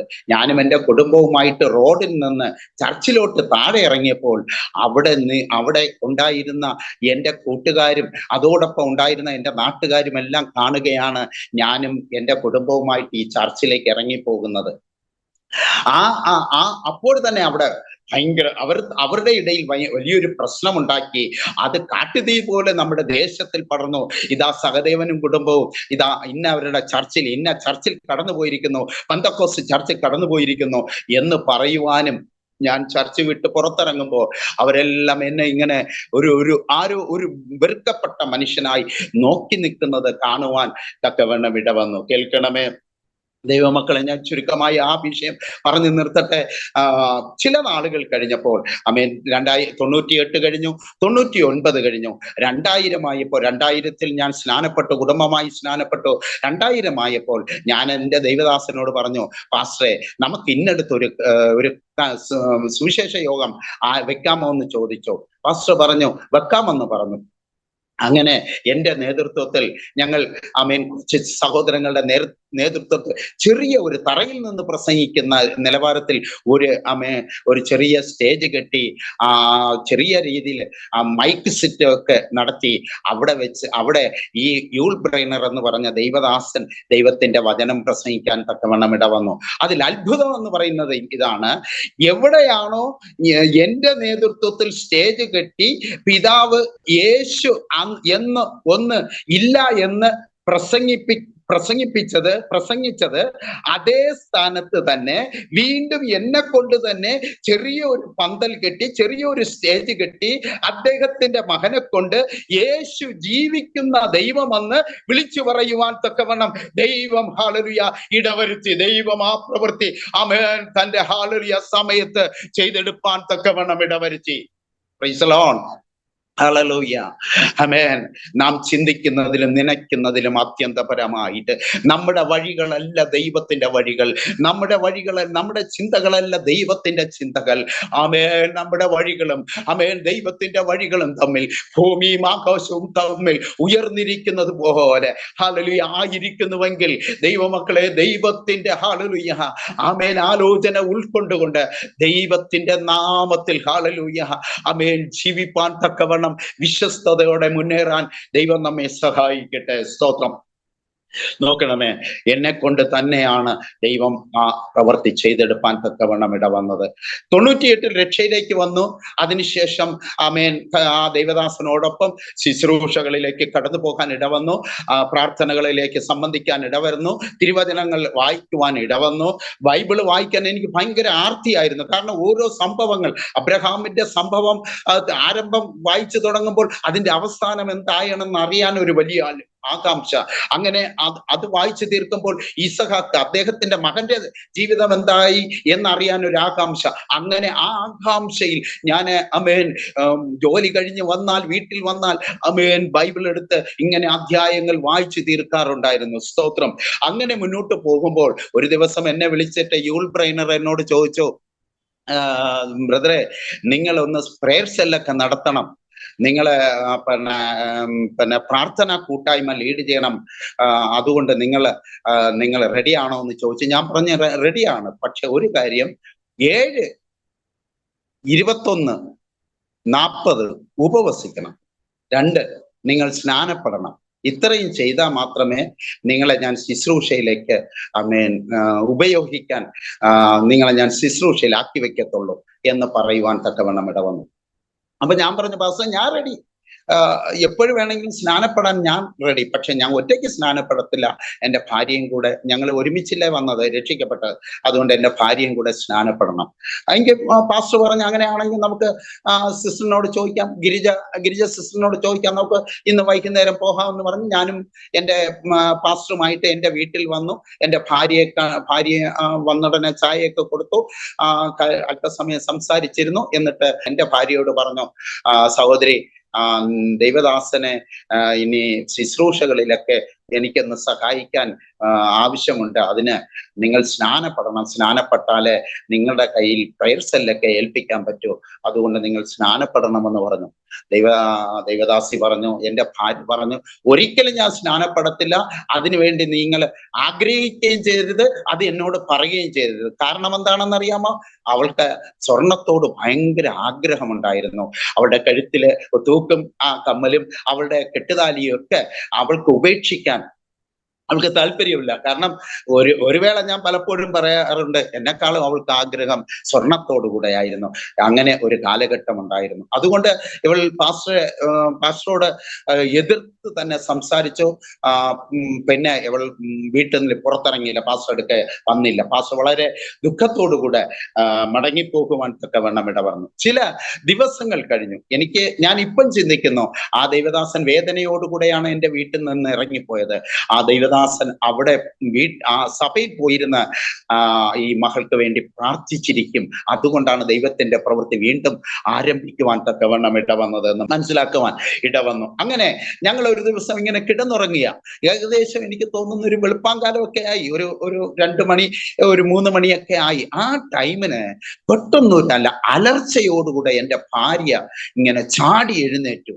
അലർച്ചയോടുകൂടെ എൻ്റെ ഭാര്യയുടെ അലർച്ച കേട്ടിട്ട് ഞാനും ചാടി എഴുന്നേറ്റ്. എന്തടി എന്ന് ചോദിച്ചു.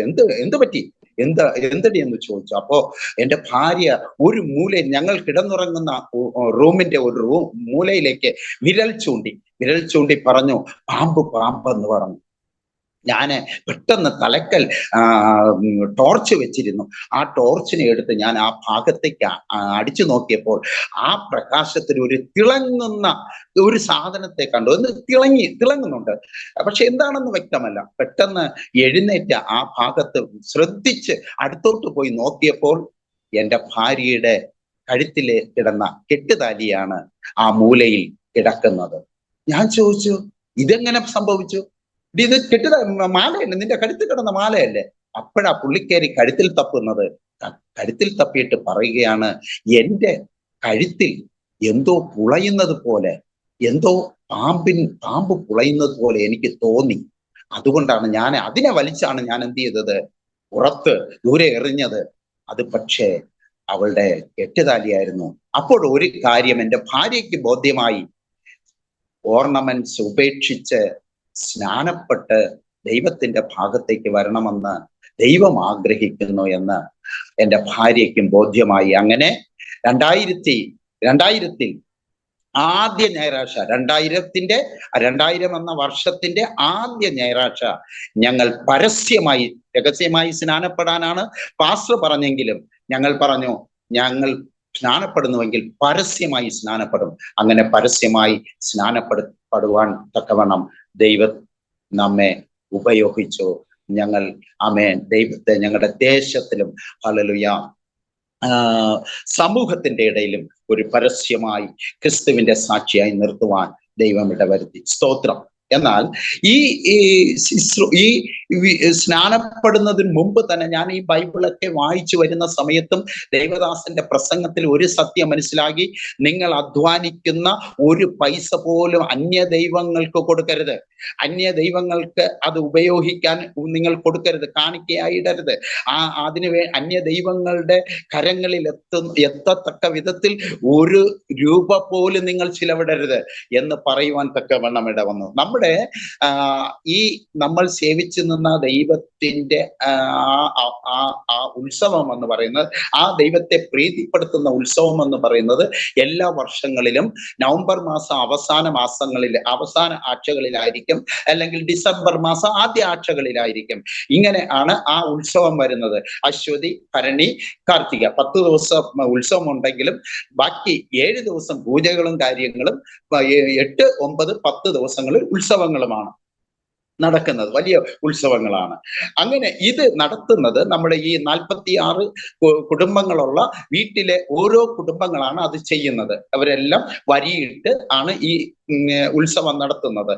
അപ്പോ ആ ഉത്സവത്തിന് മുമ്പ് തന്നെ അതിന്റെ കമ്മിറ്റിക്കാരെല്ലാം വന്ന് ഓരോ വീട്ടുകാരെ അറിയിക്കും, ഇന്ന ദിവസം ഉത്സവമാണ്, ഇന്ന ദിവസം കൊടിയേറുന്നുണ്ട്, നിങ്ങൾ അതിന്റെ വരികൾ ഏൽപ്പിക്കണമെന്ന്. അങ്ങനെ അവർ വരി പിരിക്കാനായി ഒരു ദിവസം ഞായറാഴ്ച ഞങ്ങൾ ആരാധനയും കഴിഞ്ഞ് വീട്ടിൽ വന്ന് ഭക്ഷണവും കഴിച്ചിട്ട് ഞാൻ ബൈബിൾ എടുത്ത് മുറ്റത്തിന്റെ ഒരു തിണ്ണയുണ്ട്, തിണ്ണയുടെ ഭാഗത്ത് അങ്ങനെ ഇരുന്ന് ബൈബിൾ വായിച്ചുകൊണ്ടിരിക്കുമ്പോൾ കുറെ ചെറുപ്പക്കാരെ ഞങ്ങളുടെ വീട്ടിന്റെ മുറ്റത്ത് വന്നു. എന്നിട്ട് പറഞ്ഞു, അത് ഇന്ന ദിവസം കൂടെ ഉത്സവം, നമ്മുടെ കാവിൽ ഉത്സവം ആരംഭിക്കുകയാണ്, അപ്പൊ അതിന് വരിക്ക് വേണ്ടിയാണ് വന്നതെന്ന് പറഞ്ഞു. ഞാൻ പറഞ്ഞു, ഞാൻ വരി തരത്തില്ല, എൻ്റെ നിന്ന് നിങ്ങൾ പ്രതീക്ഷിക്കാൻ വേണ്ട എന്ന് പറഞ്ഞു. അപ്പൊ അവർക്കത് ദേഷ്യമായി. അവർ പറഞ്ഞു, എത്ര ക്രിസ്ത്യാനികൾ തരുന്നുണ്ടല്ലോ, ക്രിസ്ത്യാനികൾ നമ്മുടെ വീട്ടിൽ വരുന്നല്ലോ പിരിവിന്, അപ്പൊ ഞങ്ങൾ കൊടുക്കുന്നില്ല, പിന്നെ എന്തിനു നിനക്ക് തന്നുവിടാത്തത്, നീ നടത്തിക്കൊണ്ടിരുന്നതല്ലേ എന്നൊക്കെ പറഞ്ഞ് അവർ പ്രശ്നം ഉണ്ടാക്കാൻ തുടങ്ങി. ഞാൻ പറഞ്ഞു, എല്ലാം ശരി തന്നെ, പക്ഷെ ഞാൻ തരത്തില്ല, നിങ്ങൾ പ്രതീക്ഷിക്കുകയും വേണ്ട. ഇനി ഇതിന്റെ ഉത്സവം എല്ലാം കഴിഞ്ഞിട്ട് വേണമെങ്കിൽ, നിങ്ങൾക്ക് എന്തെങ്കിലും വ്യക്തിപരമായിട്ട് വേണമെങ്കിൽ ഞാൻ അത് തരാം, പക്ഷെ ഈ ഉത്സവത്തിനെന്ന് പറഞ്ഞ് ഒരു പൈസ ഞാൻ തരത്തില്ലെന്ന് പറഞ്ഞു. അവരാകപ്പാടെ പ്രശ്നങ്ങൾ ഉണ്ടാക്കി, വഴക്കായി, ബഹളമായി അവര് പോവുകയും ചെയ്തു. കാരണം എൻ്റെ ബന്ധുക്കളാണ്, എൻ്റെ ചർച്ചക്കാരാണ്. അതുകൊണ്ട് അവർക്ക് എന്നോട് ആ രീതിയിൽ അവർക്ക് ഇടപെടാൻ കഴിഞ്ഞു. അവർ വളരെ പ്രശ്നങ്ങൾ ഉണ്ടാക്കിയിട്ടാണ് അവർ കടന്നുപോയത്. ഒരു ദിവസം ഒരു ഡിസംബർ മാസം ആദ്യ ആഴ്ചയിലാണ് ഉത്സവം. അതിനു മുമ്പ് ചില ദിവസങ്ങൾക്ക് മുമ്പ് എൻ്റെ ഒരു സഹോദരന്റെ നമ്മുടെ ചർച്ചിലെ ഒരു വിശ്വാസിയുടെ കല്യാണമാണ്. ആ സഹോദരന്റെ കല്യാണമാണ്. ആ കല്യാണം എല്ലാം കഴിഞ്ഞിട്ട് രാത്രി ഒരു 12-12:30 മണിയായപ്പോൾ ഞാൻ ആ കല്യാണ വീട്ടിലെത്തി. ഭാര്യ കതക് തുറന്ന് തന്നു. ഞാൻ അകത്ത് കയറി. ഭാര്യ കതക് തുറന്ന് തന്നതുപോലെ തന്നെ തന്നിട്ട് അവൾ വീണ്ടും കട്ടിൽ പോയിരുന്ന് പ്രാർത്ഥിച്ചുകൊണ്ടിരിക്കുകയാണ്. അവൾ നല്ലൊരു പ്രാർത്ഥനക്കാരിയാണ് എൻ്റെ ഭാര്യ. പ്രാർത്ഥിച്ചുകൊണ്ടിരിക്കുന്ന സമയം ഞാൻ ഡ്രസ്സൊക്കെ മാറിയിട്ട് ദേഹമെല്ലാം വേർത്തൊക്കെ ഇരിക്കുന്നത് കൊണ്ട് ഒന്ന് മേലൊന്ന് കഴുകി വരാൻ വേണ്ടി ഞാൻ ബാക്ക് കതവ് തുറന്ന് ചാരി വിട്ടിട്ട് ഞാൻ കിണറിൻ കരയിലേക്ക് പോയി അവിടെ നിന്ന് വെള്ളം കോരി എൻ്റെ ദേഹത്തൊക്കെ ഒഴുക്കി ഒന്ന് ദേഹം ശുദ്ധീകരിച്ചിട്ട് ഞാൻ തിരിച്ച് എൻ്റെ വീട്ടിലേക്ക് കയറി. ബാക്ക് കതവ് ചാരിയിട്ടിരുന്നതിനെ തുറന്ന് ഞാൻ അകത്ത് കയറിയപ്പോൾ എന്തോ ഒന്ന് കിടക്കുന്നത് പോലെ എനിക്ക് തോന്നി. ഞാനത് ശ്രദ്ധിച്ചപ്പോൾ മനസ്സിലായി അതൊരു പാമ്പാണെന്ന് മനസ്സിലായി. നല്ല കുറുകി കറുത്തിട്ട ഒരു പാമ്പ്. അപ്പോഴെനിക്ക് മനസ്സിലായി ഇത് കാവിലെ പാമ്പാണ്. കാവിലങ്ങനെ ഒരു പാമ്പുണ്ട്. ഇത് എന്തിനാ വന്നതെന്ന് ചോദിച്ചാല് ഈ ക്ഷേത്രത്തിന്റെ ഉത്സവത്തിന് വേണ്ടി ആരെങ്കിലും എതിർപ്പ് പറയുകയോ ഒന്നും കൊടുക്കാതെ ഇരിക്കുകയോ ചെയ്യുകയാണെങ്കിൽ ആ വീടുകളിൽ ഈ സർപ്പം വെളിപ്പെടും. ഈ സർപ്പം അവിടെ കടന്നു പോകും. ഇതിനെ കണ്ടാൽ ഇന്ന് വരെ ചെയ്തുകൊണ്ടിരിക്കുന്ന ഒരു സംഭവമാണ്. ഇന്നും അത് തന്നെയാണ്. അപ്പോ അതിനെ കണ്ടാൽ ഉടൻ തന്നെ ഇവർ പറയും, ഞങ്ങളോട് ക്ഷമിക്കണം, ഞങ്ങൾ പ്രായശ്ചിത്തം ചെയ്യേണ്ടതെല്ലാം അങ്ങ് ചെയ്തു തരാം എന്ന് പറഞ്ഞാൽ അത് മടങ്ങിപ്പോകും. അപ്പോ അതല്ലെങ്കിൽ അതിനെ തീണ്ടും. ആരെങ്കിലും അത് തീണ്ടിയാൽ ജീവിക്കുന്നത് പിന്നെ അപൂർവമാണ്. അങ്ങനെ തീണ്ടിയതിൽ 2 പേർ മാത്രമേ രക്ഷപ്പെട്ടിട്ടുള്ളൂ. ആ 2 പേരും ഇന്ന് വിശ്വാസത്തിലാണ്. സ്തോത്രം. അത് അവരെക്കുറിച്ച് ദൈവത്തിന്റെ പദ്ധതി ഉണ്ടായിരുന്നത് കൊണ്ട് അവർ മരിച്ചില്ല. അവരിന്ന് ആമേൻ ദൈവത്തെ ആത്മാവിലും സത്യത്തിലും ആരാധിച്ച് ജീവിക്കുന്ന കുടുംബങ്ങളാണ്. സ്തോത്രം. അപ്പൊ ആ സാധനമാണ് ഇപ്പൊ ഇവിടെ വന്നിരിക്കുന്നത്. കാരണം എനിക്ക് അപ്പോഴും മനസ്സിലായി ഈ ക്ഷേത്രത്തിലെ ഉത്സവത്തിന് പൈസ കൊടുക്കത്തില്ലെന്ന്. അതിന് ചില ദിവസങ്ങൾക്ക് മുമ്പ് ഞാൻ ആ സംഘാടകരോട് പറയുകയും അവരുമായിട്ട് വാദിക്കുകയും തർക്കിക്കുകയും ചെയ്ത് അവർ പിണങ്ങിപ്പോവുകയൊക്കെ ചെയ്തു. അതുകൊണ്ട് ഒന്നുകിൽ എനിക്ക് വേണമെങ്കിൽ പറയാം, ഞങ്ങളോട് ക്ഷമിക്കണം, ഞങ്ങൾ ഏൽപ്പിക്കേണ്ടത് അങ്ങ് ഏൽപ്പിക്കാം എന്ന് പറഞ്ഞിരുന്നെങ്കിൽ അതങ്ങ് പോകും. പക്ഷെ എനിക്ക് ആത്മാവ് എന്നെ അതിനെ പ്രേരിപ്പിച്ചില്ല. അപ്പൊ ഈ സർപ്പം ഇങ്ങനെ ഇഴഞ്ഞ് നമ്മുടെ ഒരു ചെറിയ മുറിയാണ്, ചെറിയ വീടാണ്, ഓടിട്ട പഴയ വീട്. അപ്പൊ ആ ചെറിയ മുറിക്കകത്ത് ഒരു കട്ടിലേ ഇടാൻ സ്ഥലമുള്ളൂ. ആ ഒരു കട്ടില് ഞാനും എൻ്റെ ഭാര്യയും കിടക്കും. 2 കുഞ്ഞുങ്ങള് ഞങ്ങളുടെ താഴെ കിടക്കും. കട്ടിന്റെ താഴെ കിടക്കും. അപ്പൊ താഴെ എന്ന് പറഞ്ഞാൽ കതക് തുറക്കാൻ പറ്റത്തില്ല. കുഞ്ഞുങ്ങള് കതക് തുറന്ന് വെച്ചിട്ടാണ് കുഞ്ഞുങ്ങൾ കിടക്കുന്നത്. അപ്പൊ ഈ പാമ്പ് ഇഴഞ്ഞ് നേരെ പിള്ളേരുടെ അടുക്കലേക്കാണ് പോകുന്നത്. ഞാൻ വല്ലാതെ ഭയപ്പെട്ടു. ഞാൻ മാറി നിന്നിട്ട് ഞാൻ ശബ്ദം പുറപ്പെടുവിച്ചു.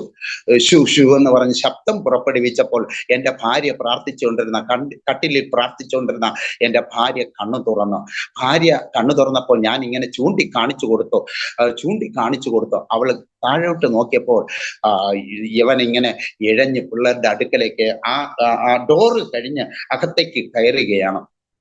ഒരു നിമിഷം പകച്ചുപോയി, എൻ്റെ ഭാര്യ പകച്ചുപോയെങ്കിലും ദൈവത്തിന്റെ അത്യന്ത ശക്തി അവളെ ബലപ്പെടുത്തുവാൻ ഇടവന്നു. അവൾ പെട്ടെന്ന് ആ കട്ടിലിൽ ഇരുന്നുകൊണ്ട് തന്നെ കുനിഞ്ഞ് ഒരു കൈ കൊണ്ട് പിള്ളേരെ പിടിച്ച് കട്ടിന്റെ അകത്തേക്ക് വലിച്ചു അകത്തേക്കിട്ടു, അകത്തോട്ട് കയറ്റി.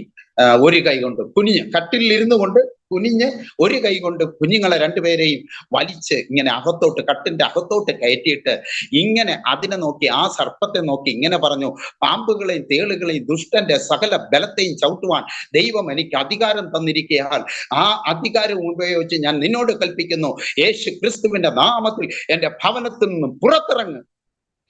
ഇത് കൽപ്പിച്ച നിമിഷം അത് അതിന്റെ പത്തി താഴ്ത്തി അതിങ്ങനെ തിരിഞ്ഞ സമയത്ത് ഞാൻ ഒതുങ്ങി നിന്നിട്ട് അത് ആ ബാക്ക് കതകിലൂടെ പുറത്തിറങ്ങുവാൻ തക്കവണ്ണം ഇടവന്നു. പുറത്തിറങ്ങിയ സമയത്ത് തന്നെ ഞാൻ ഓടിപ്പോയി അടുക്കളയുടെ ഭാഗത്തുനിന്ന് ഒരു വിറക് കൊള്ളി എടുത്തുകൊണ്ട് ഓടി ഇതിന്റെ അടുക്കെ വന്ന് അടിക്കാൻ വേണ്ടി നോക്കിയപ്പോൾ പരിസരത്തൊന്നും ഇതൊന്നും കാണാനില്ല. സ്തോത്രം. എന്നെ കേൾക്കുന്ന ദൈവപൈതലേ, തന്റെ ഭക്തന്മാരെ ദൈവം തന്റെ കണ്ണിലെ കൃഷ്ണമണി പോലെ കാത്തു പരിപാലിക്കുന്ന ദൈവത്തെയാണ് നാം സേവിക്കുന്നത്. നാം ജീവിക്കുന്ന ദൈവത്തെയാ സേവിക്കുന്നത്. അതുകൊണ്ട് ഒരു അനർത്ഥവും വരാതെ വണ്ണം അവൻ നമ്മെ കാത്തുകൊള്ളും. അനേകം വിഷയങ്ങളുടെ വേദനകളിലൂടെ, കഷ്ടതകളിലൂടെ, നിന്ദകളിലൂടെ, പരിഹാസങ്ങളിലൂടെ, ഒറ്റപ്പെടുത്തലിലൂടെ ആമേൻ മുൻപോട്ട് കടന്നു പോകുന്ന കാലഘട്ടം. സ്തോത്രം. 2004 എന്നെ അസോസിയേറ്റ് പാസ്റ്ററായിട്ട് ആ മാതൃസഭയിൽ തന്നെ നിയോഗിക്കുകയും 2006 ദൈവദാസനും കുടുംബവുമായിട്ട് നോർത്ത് ഇന്ത്യയിലേക്ക് കടന്നുപോയി, ലക്നൌവിലേക്ക് കടന്നുപോയി. അവിടെ അദ്ദേഹം കടന്നുപോയത് ഒരു 4 ചെറുപ്പക്കാരും ഒരു ഫാമിലിയുമായിട്ട് ഈ ദൈവദാസൻ യൂൾ എന്ന് പറയുന്ന ദൈവദാസൻ ലക്നൌവിലേക്ക് കടന്നുപോയി. അപ്പോഴ് ആരെ ദൈവസഭ ഏൽപ്പിക്കണമെന്ന് ഇദ്ദേഹം ദൈവത്തോടുകൂടെ പ്രാർത്ഥിച്ചു. ഇദ്ദേഹത്തിന് ഇഷ്ടമായിരുന്നത്, അദ്ദേഹത്തിന്റെ ആഗ്രഹം എന്ന് പറയുന്നത് ഒരു ചെറുപ്പക്കാരൻ ആണ് അടുത്ത പാസ്റ്ററായിട്ട് അവിടെ അപ്പോയിന്റ്മെന്റ് ചെയ്യണമെന്ന് ഇദ്ദേഹത്തിന്റെ ഹൃദയത്തിൽ ഭയങ്കര ആഗ്രഹം. ആ ആഗ്രഹത്തിന് വേണ്ടി അവനെ ഒരുക്കി എടുക്കുകയായിരുന്നു. എന്നാൽ ദൈവം പറഞ്ഞു, നീ അവനെയല്ല സഹദേവനെ അടുത്ത ശുശ്രൂഷയ്ക്കായി കൈവച്ച് നിയോഗിക്കണമെന്ന് ദൈവത്തിന്റെ ആത്മാവ് ഇദ്ദേഹത്തോട് പറയുവാൻ, ഈ പാസ്റ്ററോട് പറയുവാൻ ഇടവന്നു. ഹല്ലേലൂയ. 65 വിശ്വാസികളെ ആയിട്ട് 65 വിശ്വാസികളുണ്ടായിരുന്നു. 65 വിശ്വാസികളെയും ദൈവസഭയും കരം വെച്ച് എന്റെ കരങ്ങളിലേക്ക് ദൈവത്താൽ ഏൽപ്പിച്ചു തരുവാൻ തക്കവണ്ണം ഇടവന്നു. ഹല്ലേലൂയ. സ്തോത്രം. ഇതൊന്നും ഞാൻ പ്രതീക്ഷിച്ചതല്ല, ഇതൊന്നും ആഗ്രഹിച്ചുമല്ല ഈ ഭാഗത്തേക്ക് വന്നത്. ദൈവം നടത്തുന്ന വിധങ്ങൾ ഹല്ലേലൂയ നാം ആഗ്രഹിക്കുന്നതിലും ചിന്തിക്കുന്നതിലും അപ്പുറമാണെന്ന് പറയുവാൻ വേണ്ടി മാത്രമാണ്. ദൈവം നമ്മെ കുറിച്ച് കരുതുന്ന കരുതൽ എത്ര ഹല്ലേലൂയ ഉന്നതമാണ്. ദൈവം ആമേൻ ഹല്ലേലൂയ രഹസ്യത്തിൽ നമ്മുടെ ആത്മാവിനെ സൃഷ്ടിച്ചു. അമ്മയുടെ ഉദരത്തിൽ വെച്ച് നമ്മെ ഡിസൈൻ ചെയ്തു. ഹല്ലേലൂയ. അതെ, ആമേൻ ഡിസൈൻ ചെയ്ത നമ്മുടെ ആമേൻ പിണ്ടത്തെ ജീവൻ നൽകി ആമേൻ പുറത്തെടുത്തു. ഈ ഭൂമിയിലാക്കി വെച്ച് എന്തിനു വേണ്ടിയാണ്? ദൈവത്തിന്റെ പർപ്പസുകൾ നിലനിർത്താൻ വേണ്ടിയാണ്. ദൈവത്തിന്റെ പർപ്പസുകൾ ഈ മകനിലൂടെ അത് പൂർത്തീകരിക്കാൻ വേണ്ടിയാണ്. അങ്ങനെ ദൈവം ആ പർപ്പസോടുകൂടെ ഹല്ലേലൂയ ഈ ലോകത്തിൽ അയച്ച ഒരു എളിയ ദാസനാണ് അടിയനെന്ന് ഞാൻ വിശ്വസിക്കുന്നു. അതുകൊണ്ടാണ് ഹല്ലേലൂയ പലരും ഉപേക്ഷിച്ച സ്ഥാനത്ത്, പലരും ഒറ്റപ്പെടുത്തിയ സ്ഥാനത്ത്, പലരും ഹല്ലേലൂയ നിന്ദിച്ച സ്ഥാനത്ത്, വേദനിപ്പിച്ച സ്ഥാനത്ത് ഹല്ലേലൂയ ഇന്നും കർത്താവ് ഹല്ലേലൂയ ജയത്തോടെ നിൽപ്പാൻ തക്കവണ്ണം ഇടവരുത്തിയിരിക്കുന്നത്. സ്തോത്രം. കേൾക്കണമേ. അങ്ങനെ ഹല്ലേലൂയ മുൻപോട്ട് പോകുന്നു. 2 വർഷം കഴിഞ്ഞപ്പോൾ ലക്നൌവിൽ നിന്ന് അവരെല്ലാവരും മടങ്ങി വന്നു. ദൈവദാസൻ മടങ്ങി വന്നു, സഭാ ശുശ്രൂഷ ഏറ്റെടുത്തു. അദ്ദേഹത്തിന്റെ കീഴിൽ വീണ്ടും അസോസിയേറ്റ് പാസ്റ്ററായി മുന്നോട്ട് പോവുകയായിരുന്നു. അങ്ങനെ ഇരിക്കെ പ്രൈസ് ദി ലോർഡ് എനിക്കൊരു ആഗ്രഹം, പുതിയൊരു കൂട്ടായ്മ ആരംഭിക്കണമെന്ന് ദൈവം നിയോഗം നൽകി തന്നതനുസരിച്ച് ഞാൻ ദൈവത്തിന്റെ ഭക്തനോട് പറഞ്ഞു, ദേവദാസനെ ഇന്ന സ്ഥലത്ത് ഞാൻ ഒരു ആരാധന നടത്തട്ടോ എന്ന് ചോദിച്ചു. ഇന്ന് കാരക്കോണം മെഡിക്കൽ കോളേജിന്റെ ബാക്ക് ഭാഗത്ത് ആറ്റുവരും ആ ഭാഗത്തൊരു ആരാധന ആരംഭിക്കട്ടോ എന്ന് ചോദിച്ചു. ആ ഭാഗത്ത് നിന്ന് 2 ചെറുപ്പക്കാരികൾ നമ്മുടെ ആലയത്തിൽ കടന്നു വരുന്നുണ്ടായിരുന്നു. ആരാധനയ്ക്ക് അവർ സമ്മതിക്കുമായിരുന്നു, പക്ഷെ രക്ഷിക്കപ്പെട്ടവരല്ല. അദ്ദേഹം എന്നോട് പറഞ്ഞു, ശരി നിങ്ങളുടെ ഇഷ്ടം പോലെ ചെയ്യുക, പക്ഷെ നിങ്ങൾ വീണുപോകാൻ ഇടവരരുതെന്ന് പറഞ്ഞു. അങ്ങനെ ഞാനും എൻ്റെ ഭാര്യയും വേറൊരു സഹോദരനും അദ്ദേഹത്തിന്റെ ഭാര്യയുമായി ചേർന്ന് അവിടെ പോയി അവരുടെ പിതാവിനെ കണ്ടു. ആ സഹോദരിമാരുടെ പിതാവിനെ കണ്ടു. വാർദ്ധക്യത്തിലായിരിക്കുന്ന ആ പിതാവിനോട് പറഞ്ഞു, നിങ്ങളുടെ വീട്ടിന്റെ മുറ്റത്ത് ഒരു കൂട്ടായ്മ നടത്താൻ ഒന്ന് ഷെഡ് ഇട്ട് തരാൻ പറ്റുമോ? ഞങ്ങൾ അതിന്റെ ക്രമീകരണങ്ങൾ ഞങ്ങൾ ചെയ്യാം, നിങ്ങൾ സഹകരിക്കുമോ എന്ന് ചോദിച്ചു. അവർ സഹകരിക്കാമെന്ന് പറഞ്ഞു. കാരണം ഈ 2 സഹോദരിമാർ ഇപ്പൊ ഒരു ചർച്ചിലും പോകുന്നില്ല, ഇവർ നഷ്ടപ്പെട്ടു പോകരുതല്ലോ എന്ന ആത്മഭാരമുള്ളത് കൊണ്ട് അവിടെ ഞങ്ങൾ കൂട്ടായ്മ ആചരിച്ചു. അവിടെ പ്രാർത്ഥന തുടർന്നു. അവിടെ ഞങ്ങൾ ഒരു സഭാപ്രവർത്തനം ആരംഭിച്ചു. അവർ 4 പേരിൽ തുടങ്ങിയത് ഏകദേശം 1.5 വർഷം കഴിഞ്ഞപ്പോൾ അവിടെ 21 പേർ വരുവാൻ തക്കവണ്ണം ഇടവന്നു.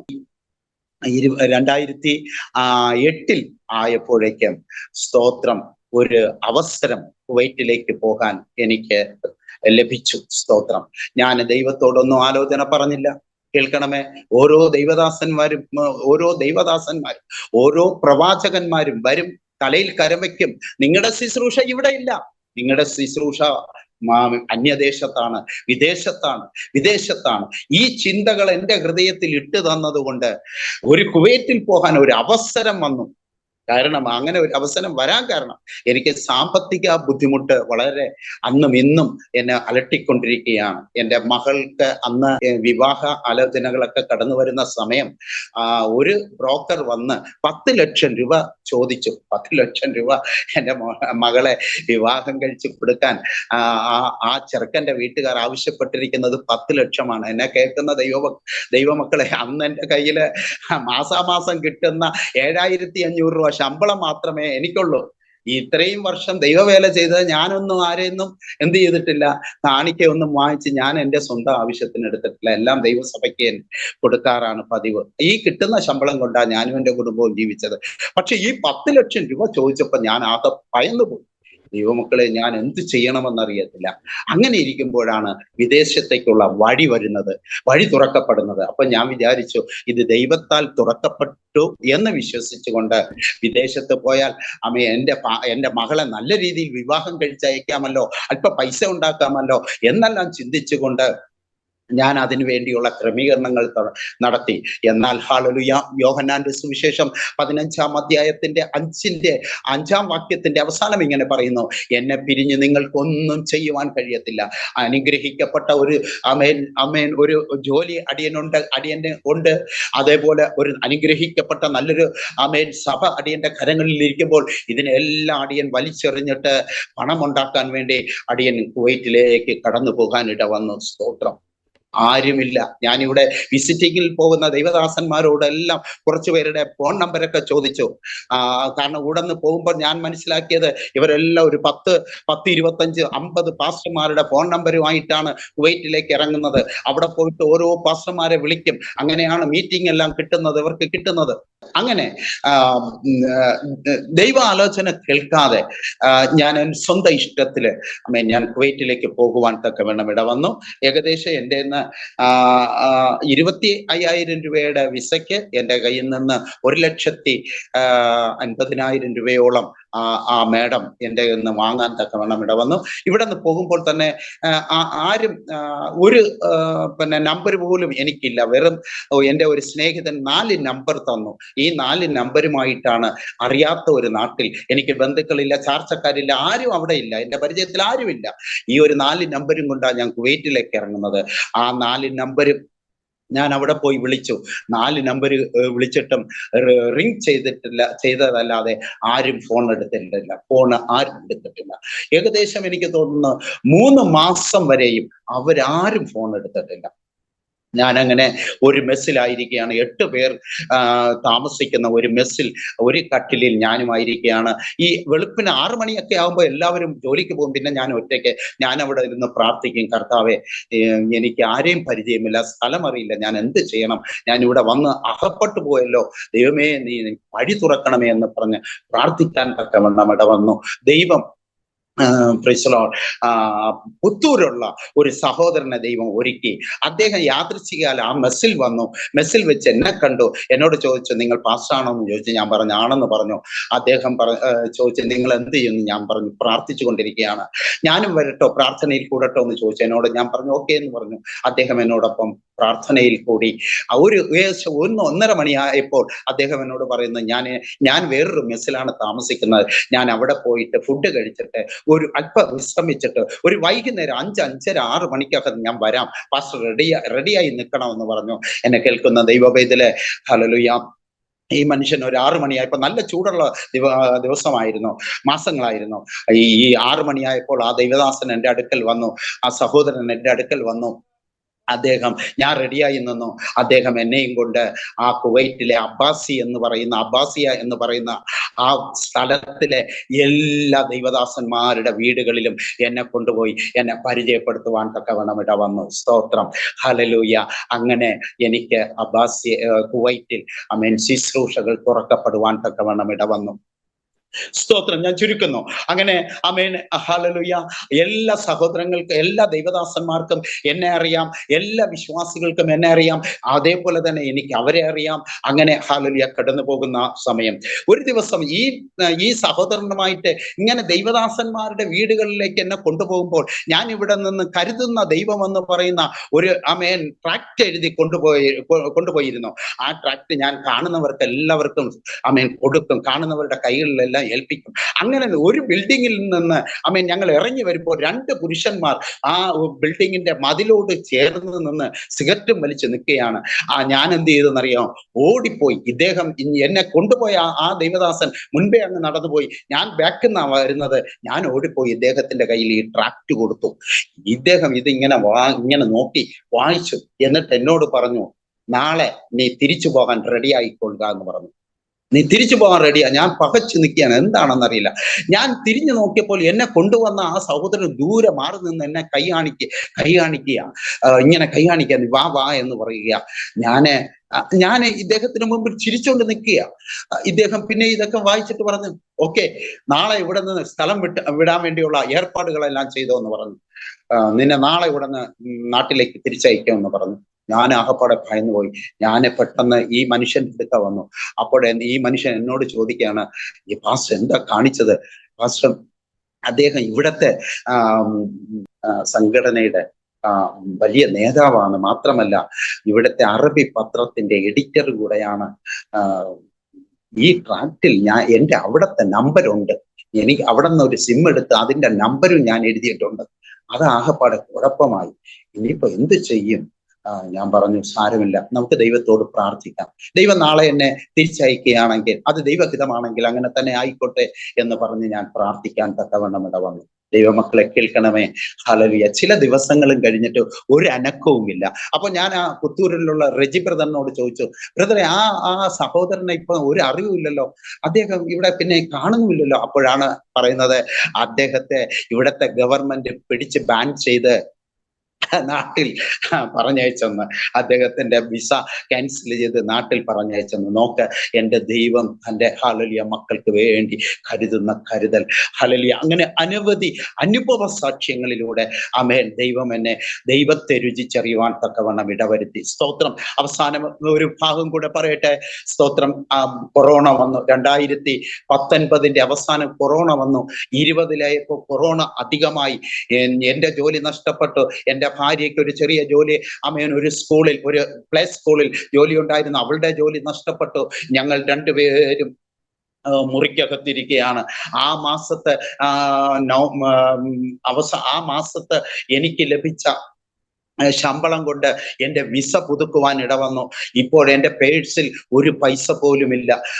ആ നിലവാരത്തിലാണ് ജോലിയും നഷ്ടപ്പെട്ട് ഞങ്ങൾ മുറിക്കകത്തായി പോയത്. പുറത്തിറങ്ങാൻ ഭയങ്കര ഭയം. കാരണം ഞങ്ങൾക്ക് ചുറ്റും നേഴ്സുമാരാണ് താമസിക്കുന്നത്. അവരെല്ലാം ഹോസ്പിറ്റലിൽ പോയിട്ട് അവിടെ നിന്ന് ഇവരറിയാതെ ആമേൻ ആ വൈറസുമായിട്ട് കടന്നു വരും. അങ്ങനെ അവരുടെ കുടുംബത്തിൽ അത് വ്യാപരിക്കും. അവരെല്ലാം വൈകുന്നേരം ആകുമ്പോൾ സൂപ്പർ മാർക്കറ്റിലും ഹോട്ടലിലും ഒക്കെ കടന്നു പോകും. അതങ്ങനെ അതെല്ലാം സ്പ്രെഡ് ചെയ്തു. അങ്ങനെ കുവൈറ്റിൽ കൊറോണയുടെ എണ്ണം വർദ്ധിപ്പിച്ചു. നമുക്ക് പുറത്തിറങ്ങാൻ കഴിയുന്നില്ല. എന്ത് ചെയ്യണമെന്നറിയില്ല. ഒന്നുമില്ല. ആഹാരത്തിന് സാധനങ്ങളില്ല. അമേൻ, പ്രൈസ് ദി ലോർഡ്. കയ്യിൽ കാശില്ല. അമേൻ, വെറും അമേൻ അല്പ അരി ഉണ്ടായിരുന്നു. അതുകൊണ്ട് ഞങ്ങൾ ഹല്ലേലൂയ ദിവസങ്ങൾ എണ്ണപ്പെട്ടു. ഒരു ദിവസം ഹല്ലേലൂയ നമ്മുടെ കൊട്ടാരക്കരയുള്ള ഒരു ദൈവദാസി അമേൻ വിളിച്ചു. വിശേഷങ്ങളൊക്കെ ചോദിച്ചു. എന്താണെന്ന് ചോദിച്ചു. സഹോദരി അവിടെ ഉണ്ടോ എന്ന് ചോദിച്ചു. ദൈവദാസി ഉണ്ടോ എന്ന് ചോദിച്ചു. ഞാൻ പറഞ്ഞു ഉണ്ടെന്ന് പറഞ്ഞു. കൊടുക്കാൻ പറഞ്ഞു. അങ്ങനെ അവർ തമ്മിൽ സംസാരിക്കുമ്പോൾ എൻ്റെ ഭാര്യ പറഞ്ഞു, ഞാന് അമേൻ ചില ദിവസങ്ങളായി ചായ കുടിക്കാൻ കഴിയാത്തത് കൊണ്ട് ഈ കട്ടൻ ചായ കുടിച്ച് എനിക്ക് ഛർദിലും ഓങ്കാനവും വരികയാണ്. ഒരു അല്പം പാല് കിട്ടിയിരുന്നെങ്കിൽ ഒരു ചായ ഇട്ട് കുടിക്കാം എന്ന് ഞങ്ങൾ ആഗ്രഹിക്കുകയാണ്. സ്തോത്രം. ഇത് അവരോട് പറഞ്ഞു, വിശേഷങ്ങളൊക്കെ പറഞ്ഞു, ഫോൺ വെച്ചു. അമേൻ. ഒരു 10 മിനിറ്റ് കഴിഞ്ഞതിന് ശേഷം ഒരു സഹോദരൻ എന്നെ വിളിക്കുകയാണ്, പാസ്റ്റർ താമസിക്കുന്ന ബിൽഡിംഗ് എവിടെയാണ്? ഞാൻ പറഞ്ഞു, ഇന്ന ബിൽഡിങ്ങിലാണ് താമസിക്കുന്നത്. പാസ്റ്റർ, അമേൻ, ഞാൻ ഒരു മിസ് കാൾ ഇടുമ്പോൾ പാസ്റ്റർ പുറത്തോട്ട് ഇറങ്ങി താഴോട്ട് ഇറങ്ങി വരുമോ എന്ന് ചോദിച്ചു. ഞാൻ പറഞ്ഞു, ആണെന്ന്, വരാമെന്ന് പറഞ്ഞു. സ്തോത്രം. ഒരു 10-15 മിനിറ്റ് കഴിഞ്ഞപ്പോൾ അദ്ദേഹത്തിന്റെ കോൾ വീണ്ടും വന്നു, മിസ് കോൾ വന്നു. ഞാൻ അദ്ദേഹത്തെ എന്റെ ബിൽഡിങ്ങിന്റെ താഴെ ഇറങ്ങി നിൽക്കുമ്പോൾ ആമേൻ, പ്രൈസ് ദി ലോർഡ്, ആലപ്പുഴയുള്ള ഒരു ചെറുപ്പക്കാരൻ, ആമേൻ, ഹല്ലേലൂയ, 2 കൈയിൽ 2 സഞ്ചിയും തൂക്കി ആമേൻ നിൽക്കുകയാണ്. അദ്ദേഹം എന്നോട് ചോദിച്ചു, ഞാൻ വിളിച്ച പാസ്റ്ററാണോ നിങ്ങളെന്ന് ചോദിച്ചു. ഞാൻ പറഞ്ഞു, ആണെന്ന് പറഞ്ഞു. അദ്ദേഹം പറഞ്ഞു, ഇന്ന ദൈവദാസി വിളിച്ച് നിങ്ങൾക്ക് ഇത്രയും സാധനങ്ങൾ കൊണ്ടുതരാൻ പറഞ്ഞു എന്ന് പറയുവാൻ ഇട വന്നു. ഹല്ലേലൂയ. ഞാൻ സാധനം 2 കൈ കൊണ്ട് വാങ്ങി ഒരു നിമിഷം പ്രാർത്ഥിച്ചു വീട്ടിലേക്ക് കൊണ്ടുവന്നപ്പോൾ, ഹല്ലേലൂയ, ഞങ്ങളത് ആമേൻ തുറന്നു നോക്കിയപ്പോൾ ഞങ്ങൾക്ക് അന്ന് കഴിക്കുവാനുള്ള ആമേൻ ബ്രേക്ക്ഫാസ്റ്റ്, ഹല്ലേലൂയ, ആമേൻ, ഉപ്പുമാവ് ഉൾപ്പെടെ പാലും, ഹല്ലേലൂയ, സവാളയും, ആമേൻ, ഇഞ്ചി, അങ്ങനെയുള്ള ആമേൻ എല്ലാ സാധനങ്ങളും കുറേശ്ശെ ആമേൻ 2 കിറ്റിൽ ഉണ്ടായിരുന്നു. എന്നെ കേൾക്കുന്ന ദൈവ പൈതലെ, അത് നമ്മളുടെ ആരംഭമായിരുന്നു. പിന്നത്തേതിൽ നമ്മൾ കുവൈറ്റിൽ നിന്ന് മടങ്ങുമ്പോൾ എൻ്റെ, ഹല്ലേലൂയ, ഞങ്ങൾ താമസിക്കുന്ന റൂമിൽ ആമേൻ അനേകം ആമേൻ ലിറ്ററുകൾ വെളിച്ചെണ്ണ കൊണ്ട് ആമേൻ നിറയപ്പെട്ട അനുഭവം. അനേകം, ഹല്ലേലൂയ, മസാല ഐറ്റങ്ങൾ ആമേൻ നിറഞ്ഞിരിക്കുന്ന ആമേൻ ഒത്തിരി ആമേൻ 10 കിലോ 5 കിലോ ആമേൻ അങ്ങനെ 20 കിലോ അരിച്ചാക്കുകൾ, അങ്ങനെ എൻ്റെ, ഹല്ലേലൂയ, റൂം നിറയുവാൻ തക്കവണ്ണം ഇട വന്നു. സ്തോത്രം. എന്നെ കേൾക്കുന്ന ദൈവ പൈതലെ, ഇല്ലായ്മയിൽ കരുതുന്ന ദൈവം ഒന്നുമില്ലായ്മയിൽ നിന്ന് വിളിച്ചു വരുത്തി ആമേൻ പ്രപഞ്ചത്തെ അതിൻ്റെതായ നിലവാരത്തിൽ ആമേൻ തന്റെ മക്കൾക്ക് വേണ്ടി ഒരുക്കിയ ദൈവം അവരുടെ കഷ്ടതകളെയും അവരുടെ ഭാരങ്ങളെയും മനസ്സിലാക്കി, അവരുടെ ഇല്ലായ്മയെ മനസ്സിലാക്കി, അവരുടെ ദാരിദ്ര്യത്തെ മനസ്സിലാക്കി, അവരുടെ ശൂന്യതയെ മനസ്സിലാക്കി, അവരുടെ പടകിനെ നിറയ്ക്കുന്ന ദൈവം ഇന്നും ജീവിക്കുന്നുവെന്ന് ഒരിക്കൽ കൂടെ ദൈവം നമുക്ക് തെളിയിച്ചു തരുവാൻ ആമേൻ കുവൈറ്റിൽ വെച്ച് ഇടവരുത്തി. ആ ദൈവത്തെ നമുക്ക് മറന്നു പോകാൻ കഴിയുമോ? സ്തോത്രം, സ്തോത്രം, സ്തോത്രം. അവസാനം ഇങ്ങനെയാണെങ്കിലും ആമേൻ തുടർന്ന് മുന്നോട്ട് പോകുവാൻ കഴിയുന്നില്ല. ആമേൻ കുവൈറ്റിക്ക് അല്പ പൈസ കൊടുക്കണം, ആമേൻ, വിസ അടിച്ചതിൽ അല്പ പൈസ കൊടുക്കണം, അത് കൊടുക്കാൻ എന്റെ കയ്യിലില്ല. ഈ കുവൈറ്റ് വല്ലാതെ എന്നെ ബുദ്ധിമുട്ടിക്കുന്നു എന്നും വിളിക്കുന്നു. അവസാനം പറയുന്നു, നിങ്ങൾക്കെതിരെ കേസ് കൊടുക്കുമെന്ന് പറയുന്നു. ആ നിമിഷങ്ങളിൽ ആമേൻ കുവൈറ്റ് വിടുകയല്ലാതെ വേറെ മാർഗമില്ലായിരുന്നു. എന്ത് ചെയ്യണമെന്നറിയില്ല. 2 ടിക്കറ്റ് വേണം, എന്ത് ചെയ്യണം? ഹല്ലേലൂയ. ദൈവദാസനെ, സ്തോത്രം, ഹല്ലേലൂയ. ഞങ്ങൾ അങ്ങനെ തന്നെയായിരുന്നു. ആരുമായി ബന്ധപ്പെടാതെ ആവശ്യത്തിന് മാത്രം അത്രയ്ക്ക് ഭയപ്പാടായി പോയി ഉള്ളിൽ. ആമേൻ, ഈ കൊറോണ വന്നാൽ ഞങ്ങളെ സഹായിക്കാൻ ആരുമില്ല, ഞങ്ങൾക്ക് അറബി അറിയത്തില്ല, പിന്നെ എങ്ങനെ ഞങ്ങൾ ആമേൻ അവരോട്, ഡോക്ടർമാരോട് സംസാരിക്കും? ഇതെല്ലാം ചിന്തിച്ചിട്ട് ദൈവമേ, ഞങ്ങളെ ഉടനെ നാട്ടിൽ, ഈ ദേശത്ത് നിന്ന് സ്വന്തം നാട്ടിലേക്ക്, ഞങ്ങളുടെ കുടുംബത്തിലേക്ക് ആരോഗ്യത്തോടെ സുഖത്തോടെ മടക്കി അയക്കണം എന്നൊരു പ്രാർത്ഥനയായിട്ട് നമ്മൾ മുന്നോട്ട് പോവുകയാണ്. ആമേൻ, ശ്രദ്ധിക്കണമേ ദൈവമക്കളെ. പിറ്റേ ദിവസം ആമേൻ ഒരു 4 മണിയായപ്പോൾ എനിക്കൊരു ഫോൺ കോൾ വരുന്നു. അദ്ദേഹം ഇങ്ങനെ, ആ ഫോൺ കോൾ ഇങ്ങനെ പറയാണ്, പാസ്റ്ററെ, ഒരു 4-4:30 മണിയാകുമ്പോൾ അൻവാർ എന്ന് പറയുന്ന ഒരു സൂപ്പർ മാർക്കറ്റ് ഉണ്ട്, അതിന്റെ അടുക്കലേക്ക് അങ്ങ് പാസ്റ്റർ വരാൻ പറ്റുമോ എന്ന് കേട്ടു. ഞാൻ പറഞ്ഞു, വരാമെന്ന് പറഞ്ഞു. അങ്ങനെ 4 മണിയാകാൻ കാത്തിരുന്നു. 4 മണിയായപ്പോൾ ഞാൻ ആമേൻ എന്റെ റൂമിൽ നിന്ന് ഇറങ്ങി, ആമേൻ എല്ലാ സജ്ജീകരണങ്ങളോടുകൂടെ മുഖം മൂടി, കൈകൾ ഉറ കൊണ്ട് മൂടി, ആമേൻ കാലുകള് ഉറയിട്ടു, എങ്ങനെ നല്ല സജ്ജീകരണങ്ങളോടുകൂടെ അൻവാർ സൂപ്പർ മാർക്കറ്റിന്റെ ഫ്രണ്ടിൽ പോയി നിന്നു. ഹല്ലേലൂയ. അല്പം കഴിഞ്ഞപ്പോൾ ആ ദൈവദാസൻ, ആ സഹോദരൻ, ചർച്ച് ഓഫ് ഗോഡിലെ ഒരു ദൈവദാസനാണ്, സഹോദരനാണ്, വിശ്വാസിയാണ്. ആ ദൈവദാസൻ ആമേൻ അവിടെ വന്ന് എന്റെ അടുക്കൽ വന്നു. എന്നിട്ട് എന്റെ കയ്യിൽ ഒരു പൊതി തന്നു.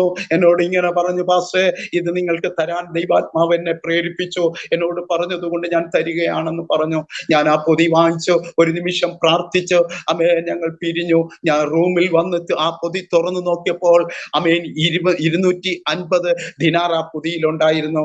ആമേൻ, നാട്ടിൽ അപ്പോൾ അത് ആമേൻ 50,000 രൂപയാണ്. 250 ദിനാർ ഉണ്ടായിരുന്നു. സ്തോത്രം. ഞങ്ങൾക്ക് അത് വളരെ അത്ഭുതമായിരുന്നു. ദൈവത്തെ രുചിച്ചറിയുവിൻ, അവൻ അവൻ നല്ലവനെന്ന് ഹല്ലേലൂയ തിരിച്ചറിയുവാൻ കഴിയും. ആമേൻ. സ്തോത്രം. നമ്മൾ ദൈവത്തെ രുചിച്ചറിയാൻ ദൈവം ഒരുക്കുന്ന ഓരോ വഴികളും ഓരോ അത്ഭുതങ്ങളും കണ്ട് ആമേൻ ജീവിച്ചവരാണ് നമ്മൾ. അന്നും ഇന്നും അങ്ങനെ തന്നെയാണ്. ഇന്നും അങ്ങനെ തന്നെയാണ് എന്റെ ജീവിതത്തിൽ മുന്നോട്ട് പോകുന്നത്. ആ 250 ദിനാറ് ഹല്ലേലൂയ ആമേൻ എന്റെ കയ്യിൽ ഇരിക്കുമ്പോൾ തന്നെ ആമേൻ ഞങ്ങൾ നാട്ടിലോട്ട് വരുവാനുള്ള ആമേൻ ആ ക്രമീകരണങ്ങൾ ചെയ്യുമ്പോൾ തന്നെ ആമേൻ വീട്ടിൽ നിന്ന് വിളിച്ചു പറയുന്നു, ആമേൻ ഇവിടെ വരരുത്, ഞങ്ങളുടെ വീട്ടിൽ വരരുത്, ഞങ്ങൾക്കൊരു വീടില്ല. അന്ന് ഞങ്ങൾക്കൊരു വീടില്ല, ഞങ്ങളുടെ വീട്ടിൽ വരരുത്. ആമേൻ. Praise the lord. അപ്പോൾ ഞാൻ എവിടെ പോകുമെന്നൊരു ചോദ്യമായി. സ്തോത്രം. എന്ത് ചെയ്യണമെന്നറിയത്തില്ല. ഞാൻ അണ്ണനോട് വിളിച്ചു പറഞ്ഞ, സഹോദര, എനിക്കൊരു ഹല്ലേലൂയ കിടക്കാൻ ഒരു ചെറിയ വീട് അവിടെ നിന്ന് ആമേൻ പണിത് തരണമെന്ന് പറഞ്ഞു. ഞാന് എന്നിട്ട് ഈ 250 ദിനാർ തന്ന ആ സഹോദരൻ എനിക്ക് ടിക്കറ്റിന് വേണ്ടിയാ തന്നത്. ആ സഹോദരനെ വിളിച്ചിട്ട് ഞാൻ ഇങ്ങനെ പറഞ്ഞു, ബ്രദറെ, എനിക്ക് നാട്ടിൽ പോയാൽ എനിക്ക് തല ചായ്ക്കാൻ ഇടമില്ല, ഞാൻ എന്ത് ചെയ്യണമെന്നറിയത്തില്ല. അതുകൊണ്ട് ഈ 250 രൂപ ഞാൻ നാട്ടിലേക്ക് അയച്ചു കൊടുത്താൽ എന്റെ സഹോദരൻ എനിക്കൊരു ചെറിയ റൂം, ഒരു വീട് പണിയും, എന്ത് പറയട്ടെ, ഞാൻ അയച്ചു കൊടുക്കട്ടോ എന്ന് പറഞ്ഞു. അദ്ദേഹം പറഞ്ഞു, പാസ്റ്റർ ഇഷ്ടം പോലെ ചെയ്തേക്ക് എന്ന് പറഞ്ഞു. അങ്ങനെ ഞാൻ 250 ദിനാറ് അയച്ചു കൊടുത്തു. എന്റെ സഹോദരൻ ഒരു 50,000 രൂപ കൂടെ കയ്യിൽ നിന്നിട്ട് ആമേൻ എനിക്ക് 2 ചെറിയ മുറികളുള്ള ആമേൻ ഒരു ആമേൻ ചെറിയ വീട് പണിത് തരുവാൻ തക്കവണ്ണം ഇട വന്നു. സ്തോത്രം. പിന്നത്തേതിൽ നാട്ടിൽ വരാൻ ആമേൻ ഞങ്ങൾക്ക് ടിക്കറ്റ് എടുക്കാൻ നിവർത്തിയില്ല. ഒരു സഹോദരൻ വഴി എംബസിയിൽ വിളിച്ചു. ഇന്ത്യൻ എംബസി ആമേൻ ടിക്കറ്റ് തരുമെന്ന് അറിഞ്ഞു. ഹല്ലേലൂയ. അപ്പോൾ അവരെ വിളിച്ചപ്പോൾ അവർ പറഞ്ഞു, പൈസ നിങ്ങൾ തരണം, ഞങ്ങൾ ടിക്കറ്റ് എടുത്ത് തരുമെന്ന്. അപ്പോൾ കാശില്ല. വേറൊരു ദൈവദാസൻ ഹല്ലേലൂയ എന്നെ വിളിച്ചു പറഞ്ഞു, പാസ്റ്റർ ഇന്ന ഒരു സഹോദരനെ ഒന്ന് വിളിക്ക് എന്ന് പറഞ്ഞു. അങ്ങനെ ഞാൻ ആ സഹോദരനെ വിളിച്ചു. അദ്ദേഹം ഹല്ലേലൂയ അദ്ദേഹം പ്രൈസ് ദി ലോർഡ് വയനാടുള്ള സഹോദരനാണ്. അദ്ദേഹം ഹല്ലേലൂയ അദ്ദേഹത്തോട് വിളിച്ച് കാര്യങ്ങളൊക്കെ പറഞ്ഞു. അദ്ദേഹം എന്നോട് പറഞ്ഞു, പാസ്റ്ററെ, ഒരു ടിക്കറ്റ് ഞാൻ തരാം, ടിക്കറ്റിനുള്ള കാശ് ഞാൻ തരാം, ഒരു ടിക്കറ്റിനുള്ള കാശ് പാസ്റ്റർ നോക്ക്, പിന്നെ അതും കിട്ടിയില്ലെങ്കിൽ, ആരും തന്നില്ലെങ്കിൽ 2 ടിക്കറ്റ് ഞാൻ എടുത്തു തരാമെന്ന് പറഞ്ഞു. അങ്ങനെ ആ ദൈവദാസൻ ഒരു ടിക്കറ്റ് എടുത്ത് എനിക്ക് തന്നു. ഹല്ലേലൂയ. പിന്നെ ദൈവമക്കളെല്ലാം കൂടെ ഒരു ടിക്കറ്റ് എടുത്ത് എന്റെ ഭാര്യയ്ക്കും തന്നു. അങ്ങനെ 2 ടിക്കറ്റുകൾ 2 ടിക്കറ്റ് നമുക്ക് കിട്ടി. കുവൈറ്റ് എയർവേസിലേക്ക് 2 ടിക്കറ്റ് കിട്ടി. ആ ടിക്കറ്റുമായിട്ട് ഞങ്ങൾ ഇരിക്കുന്നു. നാട്ടിൽ വെറും കൈയോടെ കടന്നുപോയാൽ എങ്ങനെ ജീവിക്കും? ആമേൻ. കൊറോണ ആയതുകൊണ്ട് ആരും സഹായിക്കാൻ വരത്തില്ല, ആരെയൊന്നും ഒന്നും വാങ്ങാനും കഴിയത്തില്ല. അങ്ങനെ വിഷമിച്ചിരിക്കുമ്പോൾ ഹല്ലേലൂയ ആമേൻ, ഞാൻ പേര് പറയുന്നില്ല, കാരണം പേര് പറയേണ്ടെന്ന് അങ്ങനെ മറ്റുള്ളവരെ ബുദ്ധിമുട്ടിപ്പിക്കണ്ട എന്ന് പറഞ്ഞതുകൊണ്ട് ഞാൻ പറയുകയാണ്. ഹല്ലേലൂയ. അവിടെയുള്ള എൻ്റെ ആമേൻ കൂട്ടു സഹോദരങ്ങൾ, ആമേൻ വേലക്കാർ, ദൈവദാസന്മാർ, ആമേൻ എല്ലാവരും കൂടെ ചേർന്ന് ഒരു കളക്ഷൻ എടുത്തു. സ്തോത്രം. എനിക്ക് തരുവാൻ തക്കവണ്ണം ഇട വന്നു. ഹല്ലേലൂയ. ഞങ്ങൾ ജോലി ചെയ്തിരുന്ന നാട്ടിലേക്ക് വരുന്ന ആ സമയത്ത് ഞാൻ കൊണ്ടുവരുന്നതിനേക്കാൾ അധികം ഞാൻ 5 മാസം എന്നെ വീട്ടിലിരുത്തിയിട്ട് എന്നെ ദൈവം നാട്ടിലേക്ക് അയക്കുമ്പോൾ ആമേൻ ഞാൻ ജോലി ചെയ്ത് ആമേൻ ബാങ്കിൽ ആമേൻ ഡിപ്പോസിറ്റ് ചെയ്ത് നാട്ടിലേക്ക് വരുന്നതിനേക്കാളധികം ദൈവം എനിക്ക് നൽകി തരുവാൻ തക്കവണ്ണം ഇടവന്നു. ആ ദൈവം ഇന്നും ജീവിക്കുന്ന ദൈവമക്കളെ, ആ ദൈവത്തിൽ ഹല്ലേലൂയ ഞാൻ ഇന്നും ശരണപ്പെടുകയാണ്. എനിക്കൊരു മകനുണ്ട്. അവന് hallelujah praise the lord hallelujah BTH ഒക്കെ പഠിച്ചു, മലയാളം പഠിച്ചു, ഇംഗ്ലീഷ് പഠിച്ചു. പക്ഷെ അവന് ദൈവവേല ചെയ്യുവാൻ കഴിയാത്ത നിലവാരത്തിലുള്ള ആമേൻ ഒരു പ്രശ്നമാണ്. കാരണം മകൻ പ്രൈസ് ദി ലോർഡ് വലിയ ഒരു പ്രതികൂലത്തിലൂടെ കടന്നു പോകുന്നു. ഞാൻ ചിന്തിക്കുന്നത് നല്ലതിന് തന്നെയാണ്. ഹല്ലേലൂയ. അവന് ആമേൻ ഗ്യാസ്ട്രോയുടെ ട്രീറ്റ്മെന്റിലാണ്, അതുപോലെ തന്നെ നെഫ്രോളജിയുടെയും ട്രീറ്റ്മെന്റിലാണ് എൻ്റെ മകനായിരിക്കുന്നത്. അവന് ദൈവവേല ചെയ്യണമെന്ന് ഭയങ്കര ആഗ്രഹമുണ്ട്. അവന് കവലപ്രസംഗമൊക്കെ നടത്താൻ കടന്നു പോകും. ദൈവത്തിന്റെ വിടുതൽ കരങ്ങൾ ആമേൻ കഴിഞ്ഞ നാളുകളിൽ നമ്മൾ അനുഭവിച്ചതുപോലെ ഇന്നും ആമേൻ ഇനിയും അനുഭവിക്കുവാൻ ഇടവരട്ടെ. അതിനായി നിങ്ങളുടെ പ്രാർത്ഥന ചോദിച്ചുകൊണ്ട് ഞാൻ എൻ്റെ അനുഭവ സാക്ഷ്യങ്ങളിൽ നിന്ന് ആമേൻ പിൻവാങ്ങുന്നു. ഇത്രയും സമയം എനിക്ക് അനുവദിച്ചു തന്ന ദൈവത്തിന്റെ ദാസനും ഹല്ലേലൂയ കുടുംബത്തെയും ദൈവം ഹല്ലേലൂയ ധന്യമായി അനുഗ്രഹിക്കട്ടെ, ആമേൻ കരുതട്ടെ എന്ന പ്രാർത്ഥനയോടുകൂടെ നിർത്തുന്നു. താങ്ക് യു ദേവദാസിനെ അനുഗ്രഹിക്കപ്പെട്ട സാക്ഷ്യത്തിനായിട്ട്. മോന് നെഫ്രോളജി എന്ന് പറയുമ്പോൾ കിഡ്നിയുടെ പ്രോബ്ലം ഉണ്ടോ? ക്രിയാറ്റിൻ കൂടി നിൽക്കുകയാണ്. അത് ഗ്യാസ്ട്രയ്ക്ക് മരുന്ന് കഴിച്ചായിരുന്നു. ഗ്യാസ്ട്രോ ഉണ്ടായിരുന്നു. ഇവന് വെള്ളം കുടിക്കാൻ പറ്റത്തില്ല, എന്തോ ഒന്ന് വന്ന് കഴുത്ത് ഈ ഭാഗത്ത് വന്ന് ഇരിക്കും പോലെ ശരി. അവന് തോന്നും, ഇറങ്ങത്തില്ല. അങ്ങനെ വന്ന് വലിയ വലിയ ബുദ്ധിമുട്ടിലായിരുന്നു. അന്ന് നമുക്ക് പിന്നെ നമ്മളിപ്പോ നേരെ ഇവിടെ നിംസ് എന്ന് പറയുന്ന വലിയൊരു ഹോസ്പിറ്റൽ ഉണ്ട്, പ്രൈവറ്റ്. അവിടെ പോയി അത് ട്രീറ്റ്മെന്റ് ചെയ്ത് അവര് എൻഡോസ്കോപ്പി ചെയ്തപ്പോ അവന്റെ ആമാശയം മുഴുവനും നമുക്ക് കാണിച്ചു തന്നു. അത് ചുവന്ന് തുടുത്ത് ഇരിക്കുകയാണ്. അപ്പൊ അതൊരു അണുക്കൾ കൊണ്ട് നിറഞ്ഞിരിക്കുന്നു എന്ന് പറഞ്ഞു. അതിനുവേണ്ടി ആ ദൈവദാസൻ ആന്റിബയോട്ടിക് തന്നു. രാവിലെ 3 കഴിക്കണം, വൈകുന്നേരം 3 കഴിക്കണം. അങ്ങനെ ആ ആന്റിബയോട്ടിക് അത് കയറി കിഡ്നിയെ ബാധിച്ചു. അങ്ങനെ ക്രിയാറ്റിൻ കൂടി ഇപ്പോൾ നെഫ്രോളജിയുടെയും മെഡിക്കൽ കോളേജ് ട്രീറ്റ്മെന്റിലാണ് മോനായിരിക്കും. ദൈവം സൗഖ്യമാക്കട്ടെ. നമ്മളെല്ലാവരും പ്രാർത്ഥിക്കാം.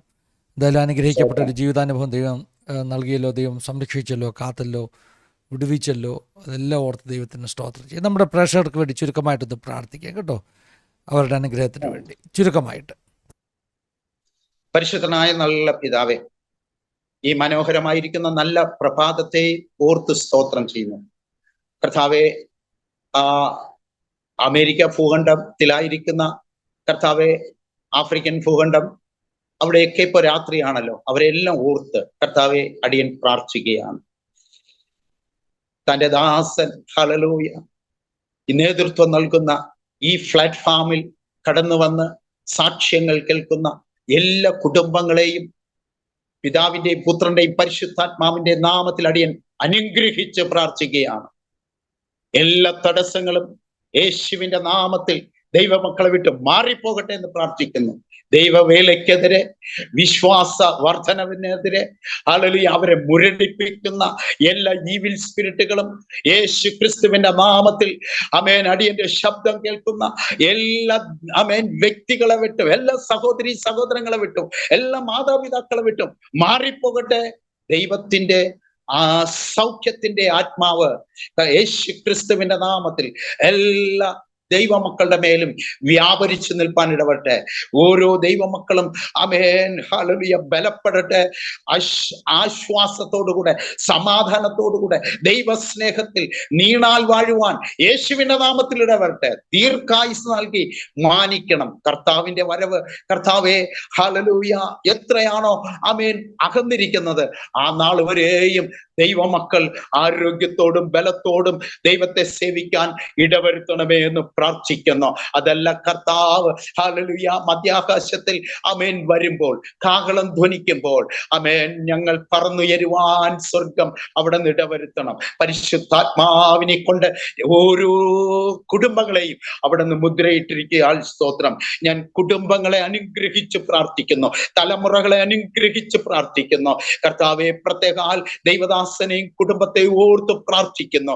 ഹല്ലേലൂയ തലമുറകൾ അനുഗ്രഹിക്കപ്പെടുവാൻ, ദൈവദാസൻ അനുഗ്രഹിക്കപ്പെടുവാൻ, ദൈവമകൾ അനുഗ്രഹിക്കപ്പെടുവാൻ, ഇതിലധികമായി അനവധി ഹല്ലേലൂയ ആമേൻ മുഖാന്തരങ്ങളിലൂടെ ദൈവത്തെ ഉയർത്തി കാണിക്കുവാൻ അനേകം ദൈവദാസന്മാരിലൂടെ ആമേൻ ദൈവത്തിന്റെ നാമത്തെ ഉയർത്തി കാണിക്കുവാൻ നിന്റെ ഹല്ലേലൂയ മകനെയും കുടുംബത്തെയും ഇനിയും അധികമായി ഉപയോഗിക്കുന്ന വൻകൃപയ്ക്കായി സ്തോത്രം. വാതിലുകൾ തുറക്കപ്പെടട്ടെ, നിരാശകളും ഭാരങ്ങളും മാറട്ടെ.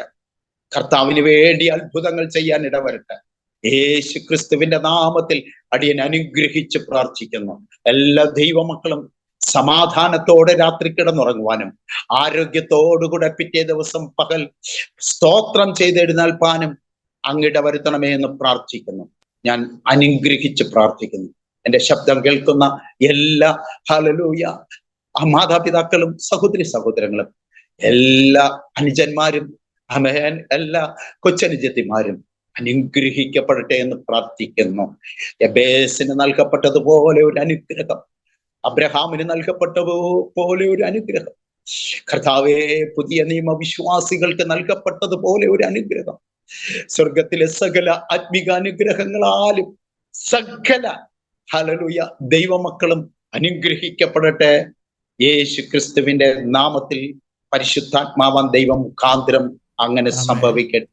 യേശുവിൻ നാമത്തിൽ പിതാപുത്ര പരിശുദ്ധാത്മാവാകുന്ന ത്രിയേക ദൈവത്തിൻ്റെ കൂട്ടായ്മ, സഹവാസക്കാവൽ നമ്മെല്ലാവരുടെ പേരും പ്രത്യേകമായി ജീവിതാനുഭവങ്ങൾ പങ്കുവച്ച പ്രിയ കർത്താവിൻ്റെ ദാസൻ സഹദേവത്തിൻ്റെ കുടുംബം ഇന്നു മുതൽ എപ്പോഴും എന്നേക്കും ഉണ്ടായിരിക്കുമാറാകട്ടെ. ആമേൻ, ആമേൻ. എല്ലാവരെയും സഹായിക്കട്ടെ, അനുഗ്രഹിക്കട്ടെ. God bless you all. Have A wonderful time. God bless you. Thank you for watching.